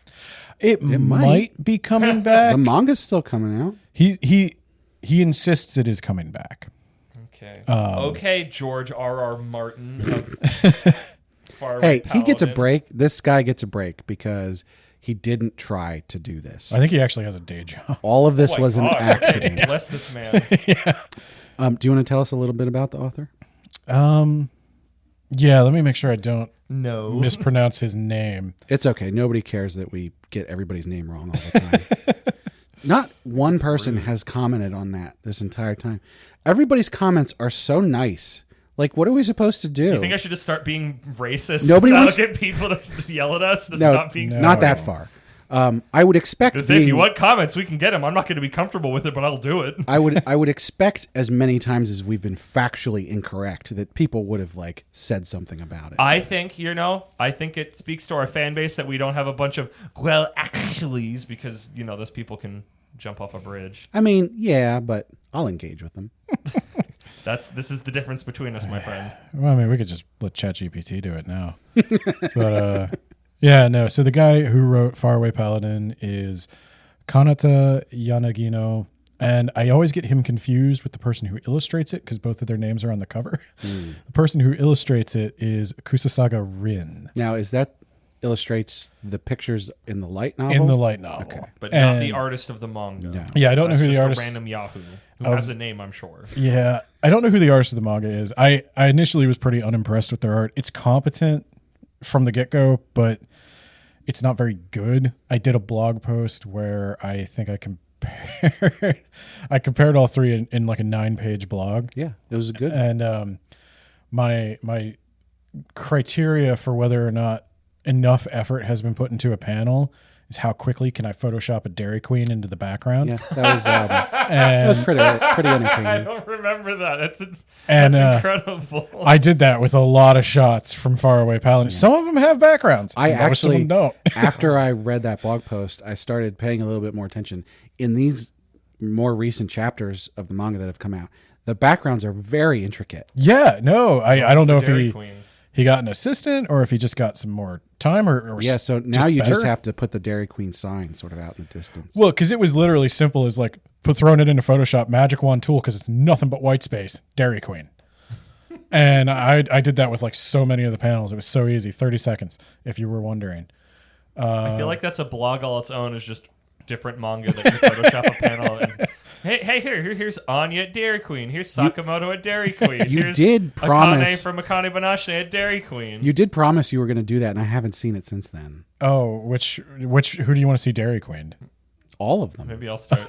Okay. Gotta queen them. All new manga reviews should have the Dairy Queen section. I will have a Dairy Queen test in all new manga reviews. I make that promise. But yeah, Yanagino, he is, from what I can tell, does not give a lot of information out about himself, and I totally understand that. But he was interested in writing for a long time.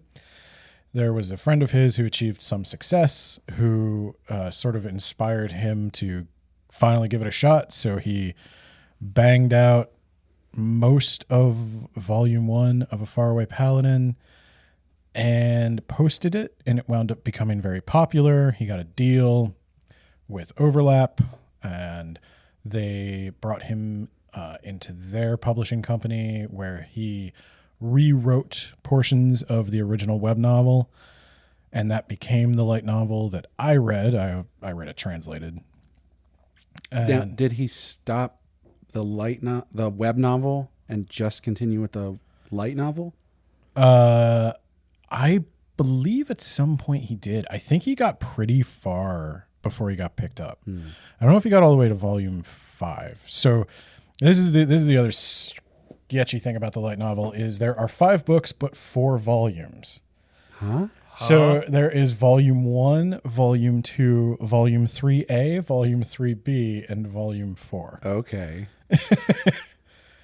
They call it volume 3 Primus and volume 3 Secundus. Of course. So light novels have kind of I want to say there's a certain number of words they usually have, or in his case, Japanese characters was how he wanted to measure his progress. But they don't usually go over like 250 pages. Basically like Goosebumps for, the 13 to 19 crowd. It is called a light novel. Yeah. No, and I've read a couple now. Would you call a Goosebumps a dark novel because they're spooky? Hi, this is my input for this segment. But so I don't know why he initially went on hiatus. I can tell you that if you're reading along in the manga, I think they are in the Rust Mountain arc right now. Correct, at least from what I remember. The light novels finish that arc. Good. And then they have a kind of wind down moment where the volume 4, book 5 is a series of short stories with each of the characters called the Silmarillion. Wait a minute. So volume 5 is filler? Interestingly enough, a lot of people I didn't even do that on purpose. a lot of people actually have criticized it for that, and it's a good thing because Is it filler by your definition, Ben? I did not think so, but I understand in this case why. It's fuzzy. It's fuzzy. What was it? Futzy. Futzy. Well, futzing is as a positive connotation. Yeah. Well, I guess in this case, No, it's that's what I'm saying. futzing. And in this case, I considered it futzing. You're spending time with people. The Rust Mountain arc is almost in the printed pages I have, it's almost 400 pages. Wow. Which big font, small books, not really 400 pages, but it's not 400 manuscript pages, I should say. But it's a long arc, and it has a lot of twists and turns. It introduces an element that doesn't change everything, but it adds a lot of context to all the stuff that came before. And I thought it was okay to take a minute and just kind of hang out and deal with that and like remember what he was fighting for and get back to the people a little bit. Well, as we've already established in this episode, we have slightly different takes on filler. What is fluff? than most people. What is fluff and what is futzing? Yeah. Yeah, what people didn't like about it, they thought it was fluff. I didn't. I enjoyed the short stories, but they thought like, oh, he doesn't know where he's going with this. He didn't jump right into the next arc. He just did all these short stories. I didn't want short stories. I wanted, real stories. What's next? Yeah, because he includes extra short stories in these light novels, and I think people are used to this kind of content being extra, and so they were disappointed they had to pay I think for I it. mentioned this before. Bonus content. Yeah, but they were disappointed they had to pay for it. Like, this is not normally what they buy the novels for. Yeah, except if you take 10 different pieces of bonus content and stick them all together, it can be Yeah, but I one think thing. it's all of that ilk. As someone who admittedly likes that stuff in Faraway, Paladin, where it's like, what's going on around the town? What's this guy up to? What are we doing over here? Let's have a little fun adventure over there. Like, once it got too long-term narrative, I felt like I got a little lost about what I liked about it. Well, and But that's me personally. There you go, where the exact opposite, where I felt like the main adventure was just distracting me from me having these like fun little chapter or two long adventures and interactions that felt like they all kind of interconnected and not just like, we're on a boat, we're going to fight the dragon and the dwarves, boat. so the way that the books are structured probably won't surprise you. It's that you're kind of reading his journal. Oh yeah. He's writing about his experiences in the first person perspective. He says I, and it's not clear who he's writing to. I think he's just sort of chronicling it for whoever. And there's a bit where the town of Torchlight that he founds. I think that's pretty early on. Yeah, fairly early. I don't think that's a huge spoiler to say if he establishes a town, but It's far enough in, but yeah, I don't think it's. yeah. I mean, it's an isekai. Yeah, he gets money and does stuff with it. But Actually, a pretty popular genre of isekai is town building. yeah, so he engages in a bit of that. And one of their things is they make paper, and that's what he starts writing his journal on, which was a neat little aside. That's cute. What I have gone back and I have read all of the manga, but I have not watched all of the anime. So what I compared for my blog post was the point up to which he leaves and goes into the Beastwoods. So he completes all his training. He fights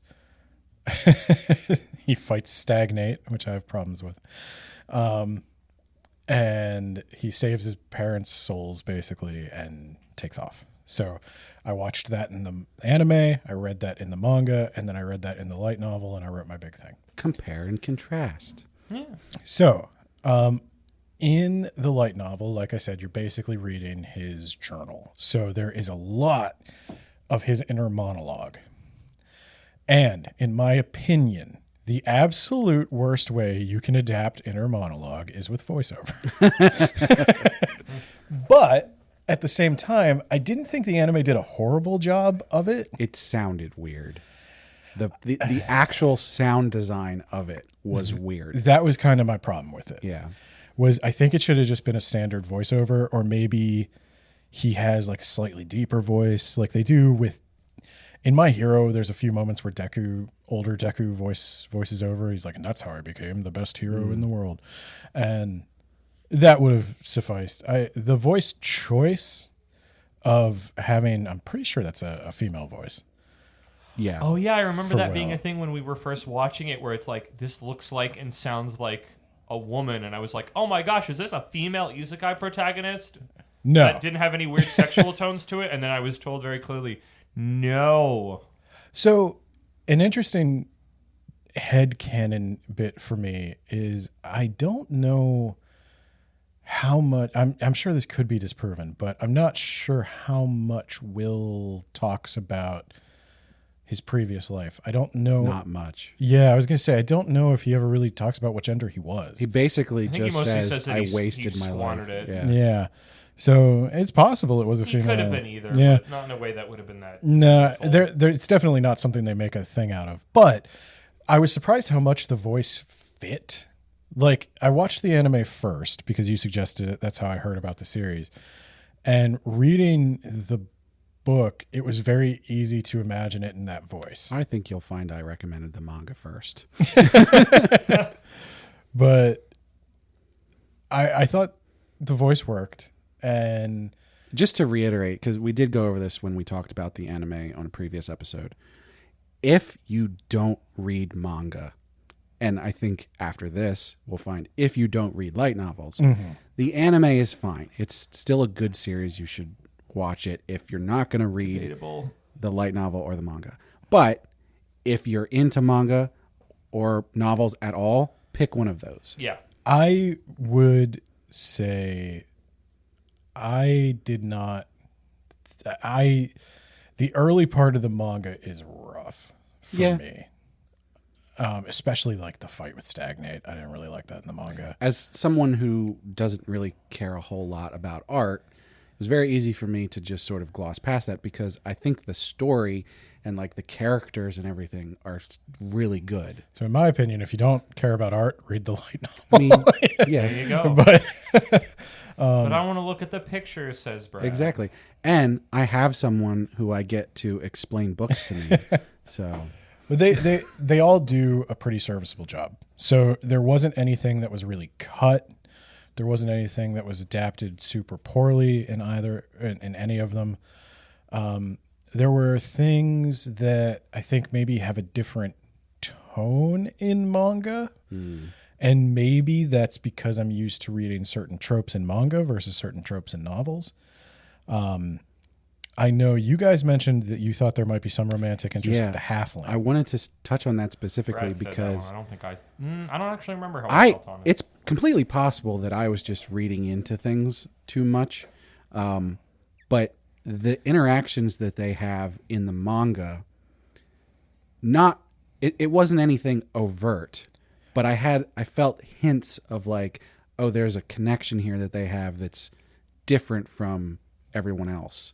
There could be something here. There Right. could also not be something here. The way they but would, there's the possibility of something as opposed to nothing. yeah, the facial expressions that they would have when they're conversing and maybe just seeing each other, interacting with other people or whatever, just gave me that feeling. And then you mentioned that like in the light novel, that doesn't exist at all. She's physically affectionate. She hugs him. She like jumps into his arms and stuff. But it's more to in the light novel they stress that's more that she's tiny and childlike more than romantic. I don't know how it plays in the light novel, but I can tell you that there is a romantic angle to Faraway Paladin, and it's not that. The romantic angle does not come till the end of the Rust Mountain arc. So that's a slight spoiler, but I hope the main character and the elf boy kiss. I was surprised because I actually did sense more romantic tension between them in the light novel. There's definitely. I think I also got it in the manga, but in a very low key way that I felt like I was just bringing in my gay agenda. You know what? I'm in for bi-polycule. That's fine. That's good. Not in this one. There are times where I could say yes. This is I don't remember his name. Main character and elf teen guy, whatever. They definitely have like a Sam and Frodo style bond. They have a chemistry. In the Except it's much more. They're both much more attractive, which makes you want them to get together. No, it's what's it called? I don't know why I'm blanking on this. It's like where you like pick on each other. But you like each like other? it's affectionate picking on each other. Yeah. Teasing and stuff. Yeah. There's a lot of though like somebody gets injured and they're like teary-eyed trying to bring them back. Like there is plenty of true affection between them, and that's not a bad thing. Whether it's platonic or not. I'm not saying it has to be romantic. I'm just saying I want it to be romantic. They're two hot people who are really close and often alone in the woods together. So who knows? To quote my favorite post that was ever made about Beastars, I want to see the wolf welcomes the bunny. It was misspelled, and I treasure it to this day. But this was the first fiction light novel I ever read. I've read one other light novel, and it was a story of an anime screenwriter. It was her autobiography. Oh, interesting. Yeah, and that was actually my first exposure to light novels. I was surprised that they could be nonfiction. I was surprised that they weren't dumb. Sorry. I'll apologize for that misconception or prejudice. I think that, that is definitely a thing. When you sort of first hear about the concept of what this is, it's very easy to fall into that cognitive trap. And when their names are the most just... Well, yeah. Well, I'm the prince in this world, and oh no, my power level is off the charts. A lot of them are super horny. I'll read that manga. I'm sure you already do. Because that's the other problem. You go to the light novel section in Barnes & Noble, which I'm fascinated that it exists, but... They're really horny, a lot of them. Does that surprise you? No, but it gives you a certain, like when you see just a big titty anime girl on the cover of something, you're like, oh, this is going to be intellectually stimulating. My judgment rating goes up by a factor of like 15 when I see it's like, is this a moe blob? Get out of here. Yeah, but Faraway Paladin has really good illustration. Not a lot of it in the books, and it's obviously not meant to be in black and white. It becomes a little hard to parse when you're looking at it in black and white, but the stuff that's in color is really good. Interesting. Okay. Next time I go to Barnes & Noble, I'll have to leaf through one and look at what things look like comparatively to the other two. Yeah. As in terms of the writing, I think the translation was kind of like, it was okay. It's tough for me to gauge like what was the translator's choice versus how it was written. I can't believe you're not reading things in the original Japanese at this point.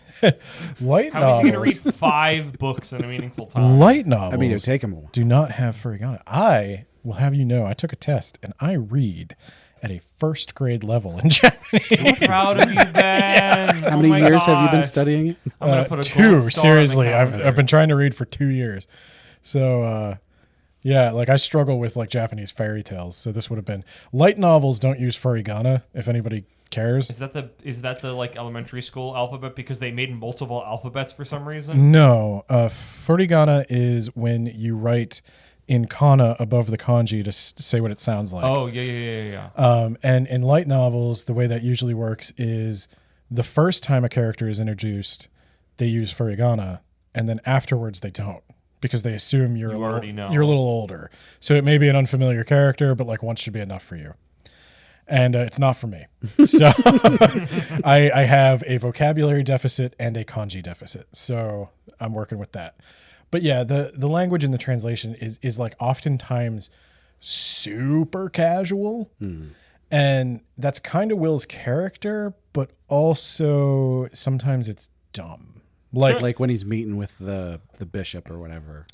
Yeah, his dialogue is usually okay. His inner monologue is usually like especially when he talks about modern things, he's like, "Oh yeah, it's usually like going to the 7-Eleven back home when you would get this, this, and this," and it's like, no, a halberd is nothing like when you went to the 7-Eleven back home. Actually, do you think that's from the translation? Do you think they said a Don Quixote's instead?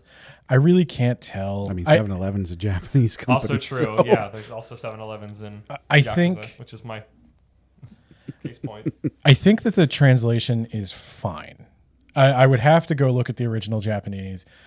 I'm guessing it's probably like that in the original Japanese because I've read the author's Twitter in his Japanese, and I get about the same vibe. Not that he's dumb or a bad writer or anything, just that's his voice. Yeah, it's a little more casual than I'm used to reading a fantasy novel in. And that's another part of it because a lot of it is very stock standard fantasy novel with like the demons and my goblins and all that stuff.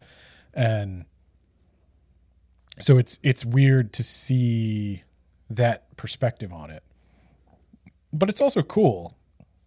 And it's weird to see what he cares about and what he's picked up from Western fantasy and how he works like the Japanese perspective into it. And I think Will's an interesting character. He's a compelling character. And it's the guy, as much as I make fun of his god names, his English is terrible. I'm going to say this. He tries. He tries, and I think he knows he has English speaking fans now, and he's made an effort to speak to them in English, which I think is really cool. Like if you message him on Twitter in English, he will try to message you back in English. Nice. But yeah, the gods' names are a mixture of references. There's like, I want to say the mother is like Matre, and then there's Volt. Yeah, Volt. And Stagnate, which should be like, he's not Romanizing the names right, and that bothers me. You know, I do like the name Stagnate because, like, as a god of undeath, that's actually like it's spot on. I think it's it's spot on. I think it's too on the nose it's for on, what his theme I think is. it's on the nose in an interesting way. It should be Stagnus.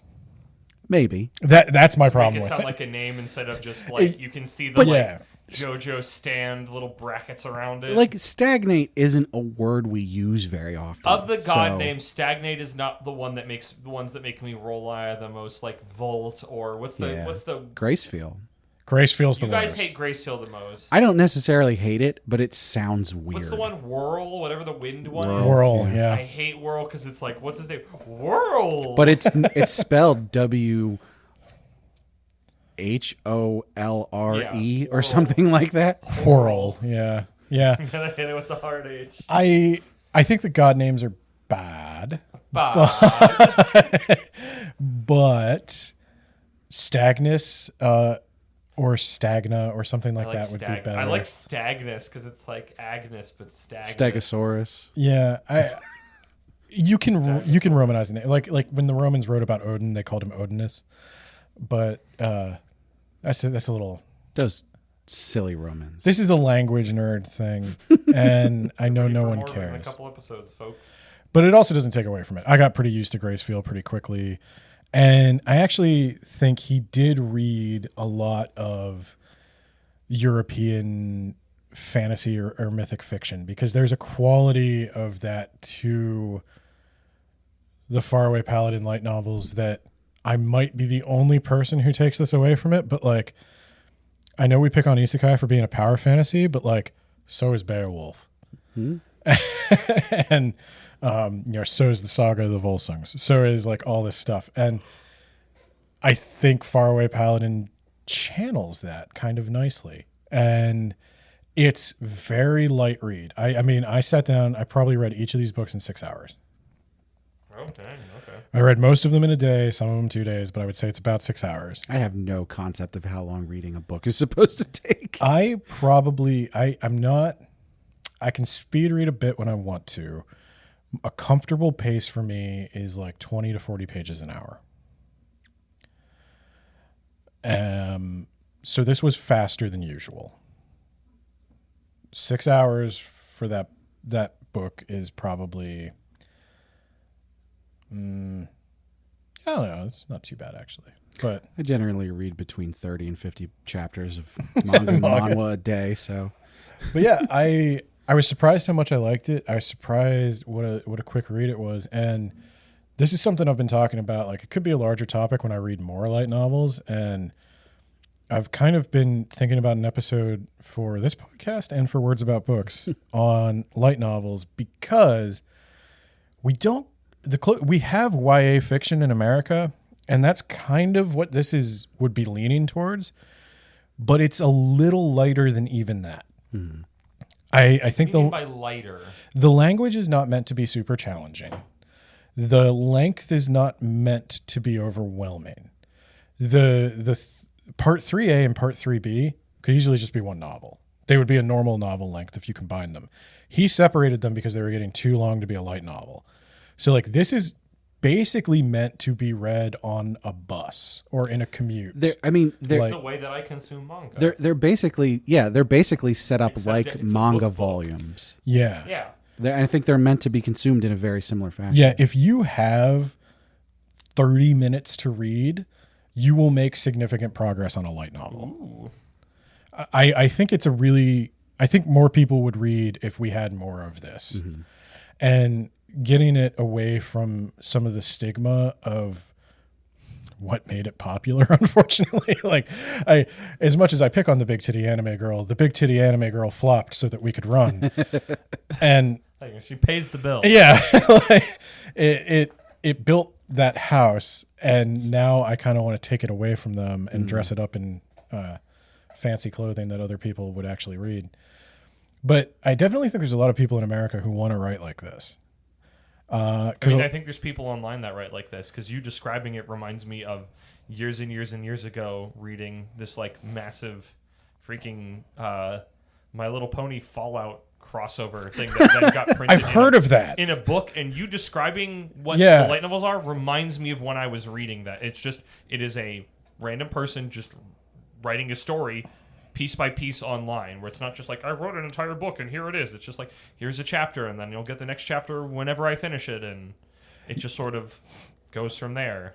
I kind of got this vibe, and I want to read more before I make a big statement about it. And I'd like to come back to this topic again in the future, but I was getting a vibe a little bit that this was kind of punk rock fiction. Like, punk rock is all power, like the old school punk rock shit. Musically, it's uncomplicated, simple power chords strummed as loud as you can with screeching, maybe on pitch, maybe not singer. And it's cool and it's fun. And it's like kids making art for kids. And I'm a big fan of punk. And this kind of reminded me of that, in the sense that, like, there's a lot that could be better about this, but it's not pretentious. It's not charging a lot. It's not asking a lot of me. And I don't think it pretends to be anything other than what it is, which is a guy who wrote a novel for fun in his free time. And I like that. And I'm more forgiving of things in a light novel than I am in even like a YA fiction novel, simply because, yeah, you said light novel. So I expect it to be kind of light and dumb. Yeah. But there was enough to like Easy read. hang your hat on with Faraway Paladin, though, because Will is like any of those great characters from any epic. Like, yeah, he's overpowered and everything, but he's out to help the little guy. And Well, and to be fair, there is progression there. So It does yeah, feel like a little bit of a, like you say, Ben, like a throwback hero. He doesn't just seem like some schmuck that's here. Like, he has, his ideals feel stronger. It's a isekai in the fact that it charges him with purpose in this new world, and not just like, oh, I've got powers now. It's like, I'm going to not mess this one up. And like, that was a very refreshing thing for me, I remember, with it. well, and I don't know how far the anime gets, but he also builds up every person he meets. yeah. Yeah, I know. I remember that. And that's really refreshing too. And that's why I didn't hate the Torchlight Players, or I forget what it's called. It's something like that. That's the collection of short stories that some people thought was filler. Is like he spends time with, I'm going to forget some names here, but he spends time with the elf guy. He spends time with the unfortunately named someone, the Penetrator. Yes. Yeah, that like the second strongest dude Yeah. that we know of. I forget. His name is very unfortunate. Yeah, he's for like being the- a chill dude. the Aragorn character, but Yeah. like he wants to get married to somebody. Yep. And Will has to help him, be presentable, and they have to basically like steal his bride and everything. And it's because her father can't agree for political reasons, but her father's basically like, I am leaving the door unlocked, and if she is not here, then perhaps I will assume you married her. Yeah. So like, and there's a lot of cute moments like that, and I don't know, it's just a cozy little novel. Yeah. I liked it. And as a novel, it gives you something that I feel like the anime doesn't, because there's just a million anime. Yeah. You could watch Spy Family, you could do that, but There are many better choices to watch an anime of. Watch the Faraway Paladin anime if you definitely aren't going to read the manga or the light novel and you don't have anything better. I think it's harder to make a cozy anime than it is to make a cozy book of any Yeah. variety. well, the biggest thing is just the first person narration. It's tough for an adaptation to get Yeah. around that. That was definitely something I struggled with the anime. Because that was even something I noticed when I was watching the anime. I was like, this feels like a book. Yep. There's a lot I of got the same exact vibe, Yeah. and that's why I agreed to Brad to try reading it, and I did have a lot better time with it reading it. But I would say if you're a person who doesn't read a lot and anything about Faraway Paladin sounded interesting to you and you would like to give reading a try, it's a very unintimidating experience. And, I read it in 6 hours. You don't have to. If this is like a week-long thing for you or a month-long thing for you, then Oh, yeah. yeah, go nuts. I mean, you consume so many books. Well, I was going to say the other thing is take your time, because I don't think the sixth one's coming out anytime soon. Yeah. But I will let everybody know that they should get subscribed, because this is just the first of at least 4 episodes where we are going to be talking about a series and its corresponding light novel, because I have tasked Ben. I have not yet packed Overlord because I am going to read it in Nice. the interim. Yeah, so I guess we'll do Overlord first. So Yep. get subscribed for that in We're going to do Overlord because the Faraway Paladin guy talks about Overlord on Twitter. nice. So I want to know what's going on there. So yeah, that'll probably be like 3 months or something, because we got a lot of other stuff going on. But yeah, get subscribed for that. Don't miss it. It's gonna be a journey. It'll be fun. I think I'm going to be a light novel apologist. Yeah, I here. basically Aficionado. Yeah. I basically said, Ben, read these 3 isekai that I like. Yeah, Brad As got light Brad novels. got both of us Christmas presents that were work. I would like to talk about light novels, but I'm not going to read them. You read them. Exactly. Exactly. I told you I have someone who I get to read books for me. Yep. I even pay for it.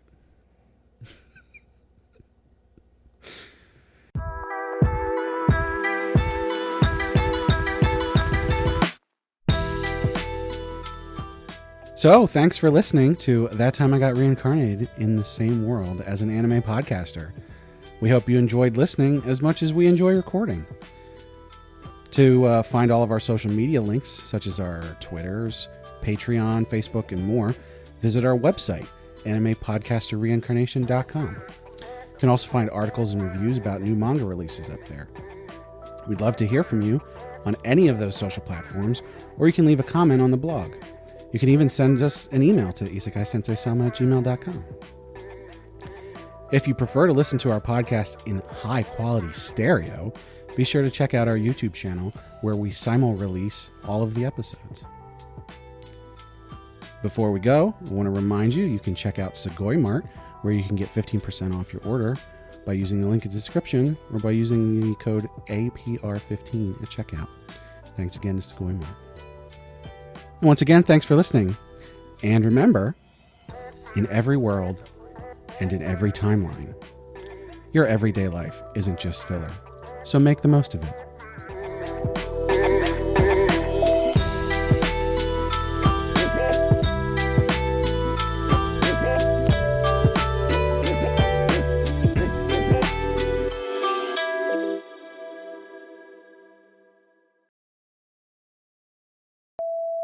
I have a way. Do you have a way to get into the topic? Because I prepared this. Okay, time. then you can have it. I forgot the topic, so this will all be new and exciting. Well, that'll be fine until the last segment, which is very dependent on you. Oh no, what did I do? We're going to talk about the Faraway Paladin light novel. Oh, we can do that. Faraway Paladin in all its forms and the. I mean, you're not wrong, but I really, really don't want you to ever use that ever again. What do you want me to do? Write with my brain and my hands? Write the intros you've been writing, which is fine. I haven't been writing intros. That's the problem. Yeah, your intros have been fine. No, there have not been intros. It's the imperfections that made them so special.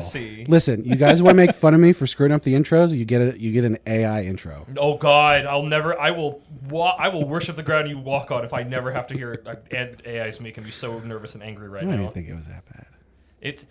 The actual intro is fine. It's just oh fuck, he's using the AI one. Oh no. He wasn't joking. I used the AI to get me to a good spot, and then I rewrote it. Okay, I'm sorry. I've got AI trauma right now. And now no one knows what it actually sounds like since I got interrupted 3 times. Yeah. Okay, I'll keep my mouth shut. I could recommend Jiangxi X, but I don't know if anybody but me is ever going to like it. I mean, I didn't. But I'm still into it. It's giving me mad Mr. Vampire vibes if you like old kung fu movies about Chinese vampires. You had a blog post about that, right? A blog post about that. I've been keeping up with it. I still like it. It's still probably because all the vampires look like those hopping vampires from those dumb kung fu movies. But I mean, Ben, you've got your hopping vampires and old kung fu movies. I have my large and/or cool women and furries, glass houses and rocks and all that. Yeah, I mean, other than the aesthetic, it's kind of generic shonen right now. But I wonder just how far they can extend that hopping vampire concept. I really want to see where they can go with it. What happened? I have not had coffee today. I have not had any. Yeah, this is the closest thing I could find to caffeine on my way here, and I know there's a Sheetz right there. Yeah, I could fall asleep. You know, there's a Starbucks right there. Oh no, we need you for the 3rd segment, Ben. I'll be here for it, but I'll be like real chill. You be present.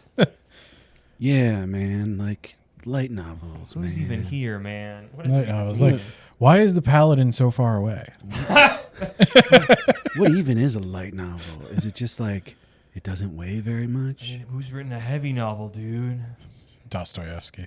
That's heavy, bro. I've been carrying all my books up and down 2 flights of stairs both ways. We got to bring back the douche philosophy sound with the bells. Yes. Oh, I do actually have to find that because it's in. Yeah, it shows up in those episodes. In the next one, there's a clip in my files that's that specific thing. Like I made that. I don't think I have the original file. It's not just the sound. It's like like he started talking about it. Oh. Yeah, I was like, bro. Yeah, I was really happy with that one. The Buddhist chant. So I'm dying to know what the topic is. I'm really proud of filler. If we go on any longer, we'll be guilty of filler. Yeah. So my closing question is: when did this discussion turn into filler? Oh, you decide, viewer, listener. Well, like true crime had its boom, and it's probably nearing its peak or something. I can't imagine it gets any bigger than this. I feel like we've reached peak true crime podcast at any rate. Yeah, taking shots, I guess. Probably shouldn't say that out loud. I know it's not a popular stance in the podcast community. True crimed? No, it's just in the podcast, in the indie podcast community. Podcast. Every single person is covering the Murdaugh trial right now. Oh, I don't even know what that is, but you're probably right that there's like 50 kabillion true crime. Every time anything about any of those kind of like true crime things pops up on like my Reddit feed or whatever, I purposefully just do not look at it. I'm like, I don't want to know. This is getting cut, right? My wife is so into that shit. Like, she talks about it like my wife and my mom. they talk about this stuff like, oh, have you heard about the blank case? Like it was a file that came across their desk, you know? And so I was like, oh, yeah, I know all about that one. Like we went out to dinner for my birthday, and it was basically they went out to dinner for my birthday to talk about true crime. Mom, I want to talk about horror. I was fine. I was like, you two entertain each other so that it doesn't have to go through me for a change.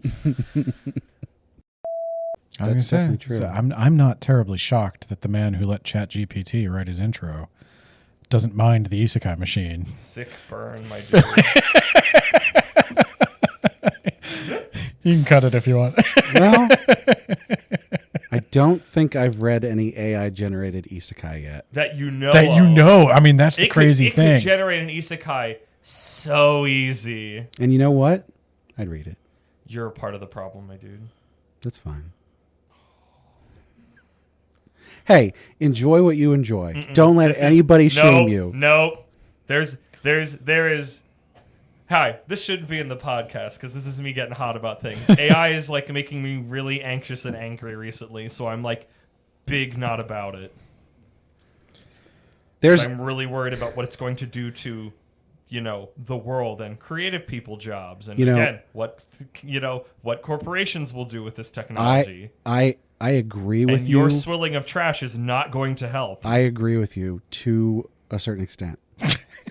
I think until it impacts my ability to take in content, I'm with you. But as soon as I have to make a change for my morals, I could give less of a shit. You know what you need to do? You need to go home and be like, ChatGPT, write me an isekai that combines that time I got reincarnated as a slime, Overlord. Just write me an isekai where I'm the main character and I get this power. No, here's the thing. And it'll do it for you, and you'll go into the give up machine. I think that ChatGPT can be a good tool. Yes. The problem is lots of people are not using it as a tool. Correct. They're using it as a source of knowledge. They're using it to spit out whatever. Yeah. You have to... It is a content vomiter. Right. In the same way that your computer in general is a tool, yes, ChatGPT is a tool. But AI is a tool that I mistrust. I know the system. I used it as a tool. I gave it some prompts. It gave me some things back. I took that and I made it my own thing because I have a hard time coming up with structure. Even though your intros have been good, you just haven't been consistent with them. Oh, have they been good? Yes. Coming from the two people who have told me time and time again, oh, you didn't come up with an intro? You just have to say the same thing. That's how podcasts work. Yes, so I needed something consistent to say, and I wanted to make sure it hit all of the points. So I asked ChatGPT, I said, here are all the points I want to hit, and it said, here's a structure for that. Okay. It's your podcast. I'm I fine. Can't stop you. The end. Like it. The end. Let's move on before this gets more testy. So I went entirely off script a lot there, but a lot of that was AI generated. You're allowed to do AI generated for stuff that makes us money. Oh yeah, I don't give. It already fits. I don't give two shits. This is one I've already accepted. I don't give two shits about. So the more boilerplate it's possible, it's fine by me. As soon as you tried to prompt one of us, I'm like, oh. I'm glad I remembered that cola. I did like that cola, admittedly.